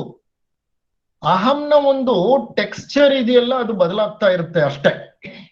ನಾನು ಏನೇನ್ರ ಜೊತೆ ಗುರುತಿಸ್ಕೊಳ್ತೀನೋ ಅದೆಲ್ಲ ನನ್ನ ಅಹಂನ ಕಾರಣವಾಗಿ ನಾನು ಗುರುತಿಸ್ಕೊಳ್ಳೋದು. ನಾನು ಅನ್ನೋದು ಬಿಟ್ರೆ ಈ ಜೀವನದಲ್ಲಿ ಬೇರೆ ಕಥೆನೇ ಇಲ್ಲ, ಕಾದಂಬರಿಯೂ ಇಲ್ಲ. ನಾನು ಎಂಬ ಕನಸು ಬಿಟ್ರೆ ಬೇರೆ ಯಾವ ಕನಸು ನನಗಿಲ್ಲ. ಅದೇ ದೊಡ್ಡ ಕನಸು. ಕಾರಣ ಆ ಕನಸುಗಳನ್ನ ಸೃಷ್ಟಿ ಮಾಡಿರೋದೇ ಅದು. ನಾನಂಥವನು, ನಾನು ಇಂಥವನು, ನನ್ನ ಕೀರ್ತಿ ಇಂಥದ್ದು, ನನ್ನ ಆಸ್ತಿ ಇಂಥದ್ದು, ನನ್ನ ಸಂಪತ್ತು ಇಂಥದ್ದು, ನನ್ನ ರೂಪ ಇಂಥದ್ದು, ನನ್ನ ಅಕಂಪ್ಲಿಷ್ಮೆಂಟ್ಸ್, ಅಚೀವ್ಮೆಂಟ್ಸ್ ಇಂಥದ್ದು ಅಂಥದ್ದು, ಇದನ್ನೆಲ್ಲ ಉತ್ಪತ್ತಿ ಮಾಡಿರೋದು ಆ ಹಮ್ಮೆ. ನಾನು ಎಂಬ ಸುಳ್ಳು ಬಿಟ್ಟರೆ ಬೇರಾವ ಸುಳ್ಳು ಇಲ್ಲ. ಈ ನಾನು ಎನ್ನುವುದನ್ನು ಕಂಡುಕೊಳ್ಳಿ, ಆಗ ಆನಂದದ ಬಾಗಿಲು ತೆಗೆಯಬಹುದು ಅಂತ ಒಬ್ಬ ಸಂತ ಹೇಳ್ತಾನೆ. ಈ ನಾನು ನಾನು ಅಂತ ಹೇಳ್ತಿರಲ್ಲ, ಈ ನಾನೂನ ಸ್ವರೂಪವನ್ನ ಸರಿಯಾಗಿ ಕಂಡುಕೊಳ್ಳಿ, ಸರಿಯಾಗಿ ತಿಳಿದುಕೊಳ್ಳಿ, ಸರಿಯಾಗಿ ಪರಿಶೀಲಿಸಿ, ಆಗ ಮಾತ್ರವೇ ಆನಂದದ ಬಾಗಿಲು ತೆರೆಯುವುದು. ಇದನ್ನೇ ರಮಣರು ಹೇಳುದು. ನಾನು ಯಾರು ಅನ್ನೋ ಪ್ರಶ್ನೆಯನ್ನ ಆಳವಾಗಿ ಪರಿಶೋಧಿಸಿ ನೋಡಿದ್ರೆ ನಾನುವಿನ ಸ್ವರೂಪದ ಅರಿವಾಗತ್ತೆ. ನಾನು ಅನ್ನುವಂತಹ ಆ ಒಂದು ಮನೋಭಾವ ಏನಿದೆ ನಮ್ಮಲ್ಲಿ, ಅದು ಕರಗಿ ಹೋಗುತ್ತೆ. ಆದ್ರೆ ಆ ಒಂದು ಬದಲಾವಣೆಯನ್ನ ನಾವು ಮಾಡ್ಲಿಕ್ಕೆ ಸಿದ್ಧರಿಲ್ಲ. See, the change is important. ಈಗ ಪ್ರಶ್ನೆ ಏನ್ ಗೊತ್ತಾ, to change or not to change is no more the question. ಎಷ್ಟೋ ಉಪನ್ಯಾಸಗಳನ್ನ ಕೇಳಿದಿರಿ, ಎಷ್ಟೋ ವಿಚಾರಗಳನ್ನ, ಸಂಗತಿಗಳನ್ನ ತಿಳ್ಕೊಂಡಿದ್ದೀರಿ, ವಿಶ್ಲೇಷಿಸಿದಿರಿ, ಅರ್ಥೈಸಿದಿರಿ. ಯಾವ ಹಂತವನ್ನ ನಾವು ತಲುಪಿರಬಹುದು ಅಂತಂದ್ರೆ, ನನ್ ಬದಲಾಗಬೇಕಾ ಬದಲಾಗಬಾರ್ದಾ ಅನ್ನೋದು ಈಗ ಪ್ರಶ್ನೆನೇ ಅಲ್ಲ. ಬದಲಾಗಬೇಕು ಅನ್ನೋದೇ ನಮ್ಮ ತೀರ್ಮಾನ. To change and not to change is no more a question, because it is clear that change is must. We have to change. There is absolutely no doubt about it. The question is what to change and how to change. What change? ಏನು ಬದಲಾಗಬೇಕು ಮತ್ತು ಹೇಗೆ ಬದಲಾಗಬೇಕು, ಇದು ನಮ್ಮ ಮೂಲ ಪ್ರಶ್ನೆ ಆಗಬೇಕು. ಬದಲಾಗಬೇಕಾ ಬೇಡವಾ ಅನ್ನೋದಲ್ಲ ಪ್ರಶ್ನೆ. ಏನು ಬದಲಾಗಬೇಕು, ಹೇಗೆ ಬದಲಾಗಬೇಕು, ಮಾರ್ಗ ಏನು, ಅದನ್ನೇ ನಾನು ಅಂತರ್ಯಾತ್ರೆ ಅನ್ನುವಂತಹ ಈ ಒಂದು ಸೀರೀಸ್ ಅಲ್ಲಿ ಶರೀರವನ್ನ ಬಿಟ್ಟು ಮನಸ್ಸು, ಕೆಳ ಮನಸ್ಸನ್ನ ಬಿಟ್ಟು ಮೇಲ್ಮನಸ್ಸು, ಮೌನದ ಹಂತವನ್ನ ತಲುಪಬೇಕು ಅಂತ ಹೇಳಿದ್ದು. ಅದೊಂದು ಸುಂದರವಾದ ಮಾರ್ಗ, ಸಾಧಕರು ನಮಗೆ ತಿಳಿಸಿಕೊಟ್ಟಂತಹ ಮಾರ್ಗ. ಡಿ ವಿ ಗುಂಡಪ್ಪನವರು ಹೇಳಿದ್ರಲ್ಲ, ಗುರುವಾರು ನಿನಗಹರು ನೀನೊಬ್ಬ ತಬ್ಬಲಿಗ ಅಂತ ಹೇಳ್ತಾ, ಮಾರ್ಗದಲ್ಲಿ ಬಿಟ್ಟಂತಹ ಕೆಳದೆಂಜಿಲನ್ನು ತಿಂದು ಮುಂದೆ ನಡೆ ಅಂತ ಹೇಳ್ತಾರಲ್ಲ, ಅದು ಸಾಧಕರು, ಸಂತರು, ಮಹಂತರು, ಮಹನೀಯರು, ಸಿದ್ಧ ಪುರುಷರು ನಮಗೆ ತೋರಿಸಿಕೊಟ್ಟಂತಹ ಒಂದು ಮಾರ್ಗ. ಆ ಮಾರ್ಗದಲ್ಲಿ ಪ್ರಯಾಣ ಮಾಡಬೇಕಾದದ್ದು ನಮ್ಮ ಕರ್ತವ್ಯ. ಈ ಮಾರ್ಗದ ಪ್ರಯಾಣ ಪ್ರಾರಂಭವಾಗೋದೇ ಶರೀರದಿಂದ. ಅದಕ್ಕೆ ನಾನು ಪ್ರಾರಂಭದ ಕೆಲವು ಒಂದೆರಡು ಉಪನ್ಯಾಸಗಳಲ್ಲಿ ಶರೀರದ ಬಗ್ಗೆ ಮಾತಾಡಿದ್ದು. ಶರೀರ ಶುದ್ಧಿ, ಭಾವನೆಗಳ ಶುದ್ಧಿ, ಮನಸ್ಸಿನ ಶುದ್ಧಿ, ಮನೋಲಯ. ಮನಸ್ಸಿನ ಶುದ್ಧೀಕರಣ, ಸಂಸ್ಕರಣ ನಡೀತಾ ನಡೀತಾ ನಡೀತಾ ಮನಸ್ಸು ಲಯವಾಗಿ ಹೋಗುತ್ತೆ. ಆ ಮನೋಲಯದ ಸ್ಥಿತಿಯಲ್ಲೇ ನಾವು ಸಮಾಧಿಯನ್ನ ತಲುಪ್ತೇವೆ. ಆ ಸಮಾಧಿಯಲ್ಲಿ ಸಬೀಜ ಸಮಾಧಿ, ನಿರ್ಬೀಜ ಸಮಾಧಿ ಅಂತ ಎರಡು ಭಾಗಗಳಿದೆ. ಸಬೀಜ ಸಮಾಧಿಯಲ್ಲಿ ನಾನು ಅನ್ನುವಂತಹ ಪ್ರಜ್ಞೆ ಸ್ವಲ್ಪ ಮಟ್ಟಿಗೆ ಇನ್ನ ಉಳಿದಿರುತ್ತೆ. ವೆರಿ ಸ್ಟ್ರೇ ಅಂದ್ರೆ ಬಹಳ ಒಂದು ಕ್ಷುಲ್ಲಕ ಅಂಶವಾಗಿ ಉಳಿದಿರುತ್ತದೆ, ಬಹಳ ಕಡಿಮೆ. ನಿರ್ಬೀಜ ಸಮಾಧಿಯಲ್ಲಿ ಅದ್ವೈತದ ತುದಿಯನ್ನ ತಲುಪಿಬಿಡ್ತೇವೆ. ಈ ಸಾಧನೆಯ ಮಾರ್ಗವಿದೆಯಲ್ಲ, ಈ ಮಾರ್ಗಕ್ಕೆ ಭಗವದ್ಗೀತೆಯಲ್ಲಿ ಒಂದು ಸುಂದರವಾದಂತಹ ಶ್ಲೋಕವನ್ನ ಪರಮಾತ್ಮ ನಮಗೆ ನೀಡುತ್ತಾರೆ. ಮತ್ಯಾರು ನಮಗೆ ಈ ಒಂದು ಉದ್ಧಾರವನ್ನ ಮಾಡಲಿಕ್ಕೆ ಹುಟ್ಟಿ ಬರದಿಲ್ಲ.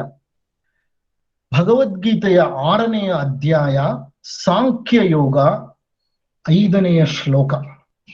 ಅದರಲ್ಲಿ ಈ ರಹಸ್ಯವನ್ನ ಭಗವಂತ ಶ್ರೀಕೃಷ್ಣ ಪರಮಾತ್ಮ ನಮಗೆ ನೀಡ್ತಾನೆ. ಉದ್ಧರೇದಾತ್ಮನಾತ್ಮಾನಂ ನಾತ್ಮಾನಂ ಅವಸಾದಯೇತ್ ಆತ್ಮೈವ ಹ್ಯಾತ್ಮನೋ ಬಂಧುಹೋ ಆತ್ಮೈವ ರಿಪುರಾತ್ಮನಃ.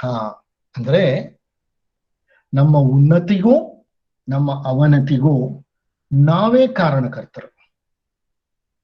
ನಮ್ಮ ಮನಸ್ಸನ್ನ ಸಂಸ್ಕರಣೆಗೊಳಿಸಿ ಅದನ್ನ ಪರಿಶುದ್ಧಗೊಳಿಸಿ ಕೆಳ ಮನಸ್ಸಿನಿಂದ ನಮ್ಮ ಪ್ರಜ್ಞೆಯನ್ನ ಮೇಲಿನ ಮನಸ್ಸಿಗೆ ಕರ್ಕೊಂಡು ಹೋದರೆ ಅದಕ್ಕೆ ನಾವೇ ಕಾರಣಕರ್ತರು.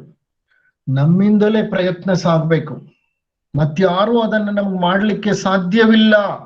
ಸಂತರು ಗುರುಗಳು ನಮಗೆ ಮಾರ್ಗ ತೋರಿಸಬಲ್ಲರು, ಆದರೆ ಮಾರ್ಗದಲ್ಲಿ ನಮ್ಮ ಕರ್ಮಗಳನ್ನು ಹೊತ್ತುಕೊಂಡು ಪ್ರಯಾಣ ಮಾಡಬೇಕಾದವರು ನಾವೇ.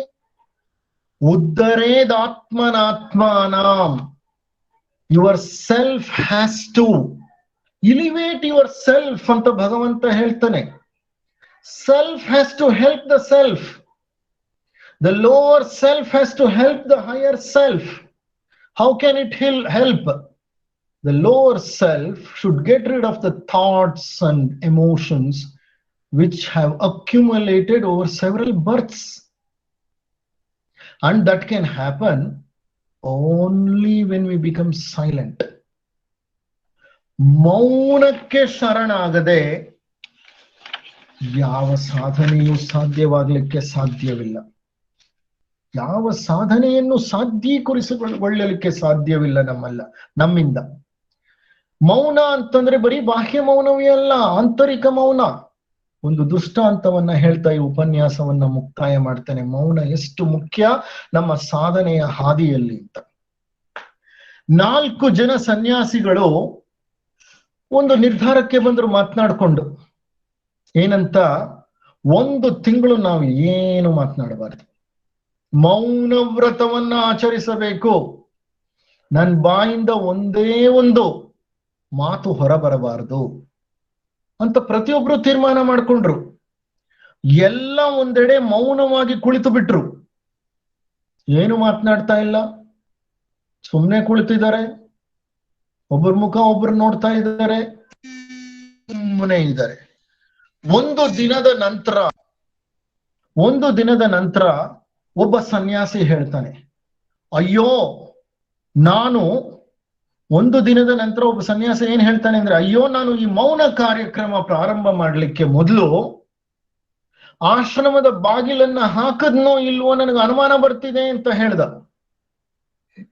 ತಕ್ಷಣ ಇನ್ನೊಬ್ಬ ಸನ್ಯಾಸಿ ಬಾಯಿ ಬಿಟ್ಬಿಟ್ಟ, ಹೇ ಮುಟ್ಟಾಳ, ನಾವು 1 ತಿಂಗಳು ಮೌನ ವ್ರತದ ಆಚರಣೆ ಮಾಡ್ಬೇಕು ಅಂತ ನಿರ್ಧಾರ ಮಾಡಿದ್ವಿ, ನಿನ್ನಿಂದ ಆ ವ್ರತ ಹಾಳಾಯ್ತಲ್ಲ ಅಂತಂದ. ಅಷ್ಟರಲ್ಲೇ 3ನೇ ಸನ್ಯಾಸಿ ಹೇಳ್ದ, ನೀನೇನು ಮಾತನಾಡಿ ನೀನೂ ಸಹ ವ್ರತವನ್ನ ಮುರಿದಿದ್ದೀಯಾ ಅಂತ. 4ನೇಯವನು ನಾನೇ ದೊಡ್ಡ ಸಾಧನೆ ಮಾಡ್ತಿದ್ದೀನಿ ಅಂತ ತಕ್ಷಣ ಬಾಯ್ ಬಿಟ್ಟ. ಕೊನೆಯಲ್ಲಿ, ಭಗವಂತ ನಿನಗೆ ವಂದನೆಗಳು, ನಾನೊಬ್ನೇ ಇದುವರೆಗೂ ಮಾತಾಡದೆ ಕುಳಿತುಕೊಂಡಿರೋದು. ಏನಾಯ್ತಂದ್ರೆ, ಮೌನ ವ್ರತವನ್ನ ಆಚರಿಸಲು ಕುಳಿತ ಎಲ್ಲ ಸನ್ಯಾಸಿಗಳು 1 ದಿನ ಕೂಡ ಮೌನ ವ್ರತವನ್ನ ಆಚರಿಸ್ಲಿಕ್ಕೆ ಆಗ್ಲಿಲ್ಲ. ಎಂತ ಮೌನ ವ್ರತ? ಬಹಿರಂಗದ ಮೌನ ವ್ರತ. ನಮ್ಮ ಮೌನ ವ್ರತಾಚರಣೆ ಬಹಳ ಮಟ್ಟಿಗೆ ಹೀಗೆ ಕೊನೆಗೊಳ್ಳುತ್ತೆ. ಬಾಹ್ಯ ಮೌನದ ಆಚರಣೆನೇ ನಮಗ್ ಮಾಡಕ್ ಆಗ್ಲಿಲ್ಲ ಅಂದ್ರೆ ಇನ್ನ ಆಂತರಿಕ ಮೌನದ ಸಾಧನೆ ಎಷ್ಟು ಕಷ್ಟ. ಸಾಧನೆ ಕಷ್ಟ, ಖಂಡಿತ ಕಷ್ಟ. ಆದ್ರೆ ಅದು ಕಷ್ಟ ಸಾಧ್ಯ. ಯಾಕೆಂದ್ರೆ ನಮ್ಮ ಹಿರಿಯರು, ಸಂತರು, ಮಹಂತರು ಅಂತ ಸಾಧನೆಗಳನ್ನ ಮಾಡಿ ಹೋಗಿದ್ದಾರೆ. ಹಾಗಾಗಿ ಮೌನದಿಂದ ಪ್ರಾರಂಭ ಮಾಡೋಣ. ಮೊದಲು ಬಹಿರಂಗ ಮೌನವೇ ಪ್ರಾರಂಭವಾಗಲಿ, ತೊಂದರೆ ಇಲ್ಲ. ಆಮೇಲೆ ಅಂತರಂಗದ ಮೌನ ತಂತಾನೆ ನಮ್ಮನ್ನ ಆವರಿಸಿಕೊಳ್ಳುತ್ತೆ. ಆ ಅಂತರಂಗದ ಮೌನ ಆಳವಾಗ್ತಾ ಆಗ್ತಾ ಆಗ್ತಾ ಆಗ್ತಾ ಮನಸ್ಸಿನಲ್ಲಿ ಒಂದು ಸ್ತಬ್ಧತೆ ಮೂಡುತ್ತೆ. ಸ್ಟಿಲ್ನೆಸ್ ಇನ್ ದ ಸೈಲೆನ್ಸ್ ಅಂತಾರೆ. ರೋಹಿತ್ ಮೆಹ್ತಾ ಅನ್ನುವಂತಹ ಒಬ್ಬ ವ್ಯಕ್ತಿ ಸುಂದರವಾದ ಒಂದು ಗ್ರಂಥವನ್ನ ಬರೆದಿದ್ದಾರೆ. ಸೀಕ್ ಔಟ್ ದ ವೇ ಅಂತ. Seek out the way. ಆ ಸೀಕ್ ಔಟ್ ದ ವೇ ಅನ್ನೋ ಗ್ರಂಥದಲ್ಲಿ ಹೇಳ್ತಾರೆ, silence when it gets deepens, when it gets deepened, deepened, it becomes stillness. ಸ್ತಬ್ಧತೆ ಉಂಟಾಗತ್ತೆ. ಆ ಸ್ತಬ್ಧತೆ ಎನ್ನುವಂತಹ ಒಂದು ಸ್ಥಿತಿಯನ್ನ ಮುಟ್ಟಿದ ನಂತರ ನಮ್ಮ ಪ್ರಜ್ಞೆ ಯಾವುದೋ ಒಂದು ಕ್ಷಣದಲ್ಲಿ ಇದ್ದಕ್ಕಿದ್ದ ಹಾಗೆ ನಮ್ಮ ಮೌನ ಮನಸ್ಸನ್ನ ಮೀರಿ ಬುದ್ಧಿ ಮನಸ್ಸನ್ನ ತಲುಪಿಬಿಡುತ್ತೆ. ಬುದ್ಧಿ ಮನಸ್ಸು ಅಂದ್ರೆ ನಮ್ಮ ಧೀ ಶಕ್ತಿ ಅಂತ ನಾವು ಹೇಳ್ತೀವಲ್ಲ ಗಾಯತ್ರಿ ಮಂತ್ರದಲ್ಲಿ, ಆ ಧೀ ಶಕ್ತಿ ಪ್ರಚೋದಿಸಲ್ಪಡುತ್ತೆ. ಅಂತ ಹಂತದಲ್ಲೇ ಜ್ಞಾನೋದಯ ಉಂಟಾಗುವುದು. That's the moment of enlightenment. And moment of enlightenment is a flash of light. It's a flash of light. ಅಂತಹ ಒಂದು ಪ್ರಯಾಣವನ್ನ ನಾವು ಮಾಡಬೇಕಾಗಿದೆ. ಆ ಪ್ರಯಾಣವನ್ನ ಈಗ ಮಾಡದೆ ಮುಂದೆ ಮಾಡ್ತೀನಿ ಅಂತ ಮುಂದುವರಿಸ್ಕೊಂಡು ಹೋಗೋದ್ರಲ್ಲಿ ಯಾವುದೇ ಅರ್ಥವಿಲ್ಲ. ಪ್ರಾರಂಭ ಮಾಡೋಣ ಇಂಥ ಒಂದು ಅಂತರ್ಯಾತ್ರೆಯನ್ನ ಅಂತ ಹೇಳ್ತಾ ನಾನು ಈ ಉಪನ್ಯಾಸವನ್ನ ಮುಕ್ತಾಯ ಮಾಡ್ತಾ ಇದ್ದೇನೆ. ನಿಮ್ಮೆಲ್ಲರಿಗೂ ನನ್ನ ಅನಂತಾನಂತ ವಂದನೆಗಳು. Over to Shrimati Vani Vasudev.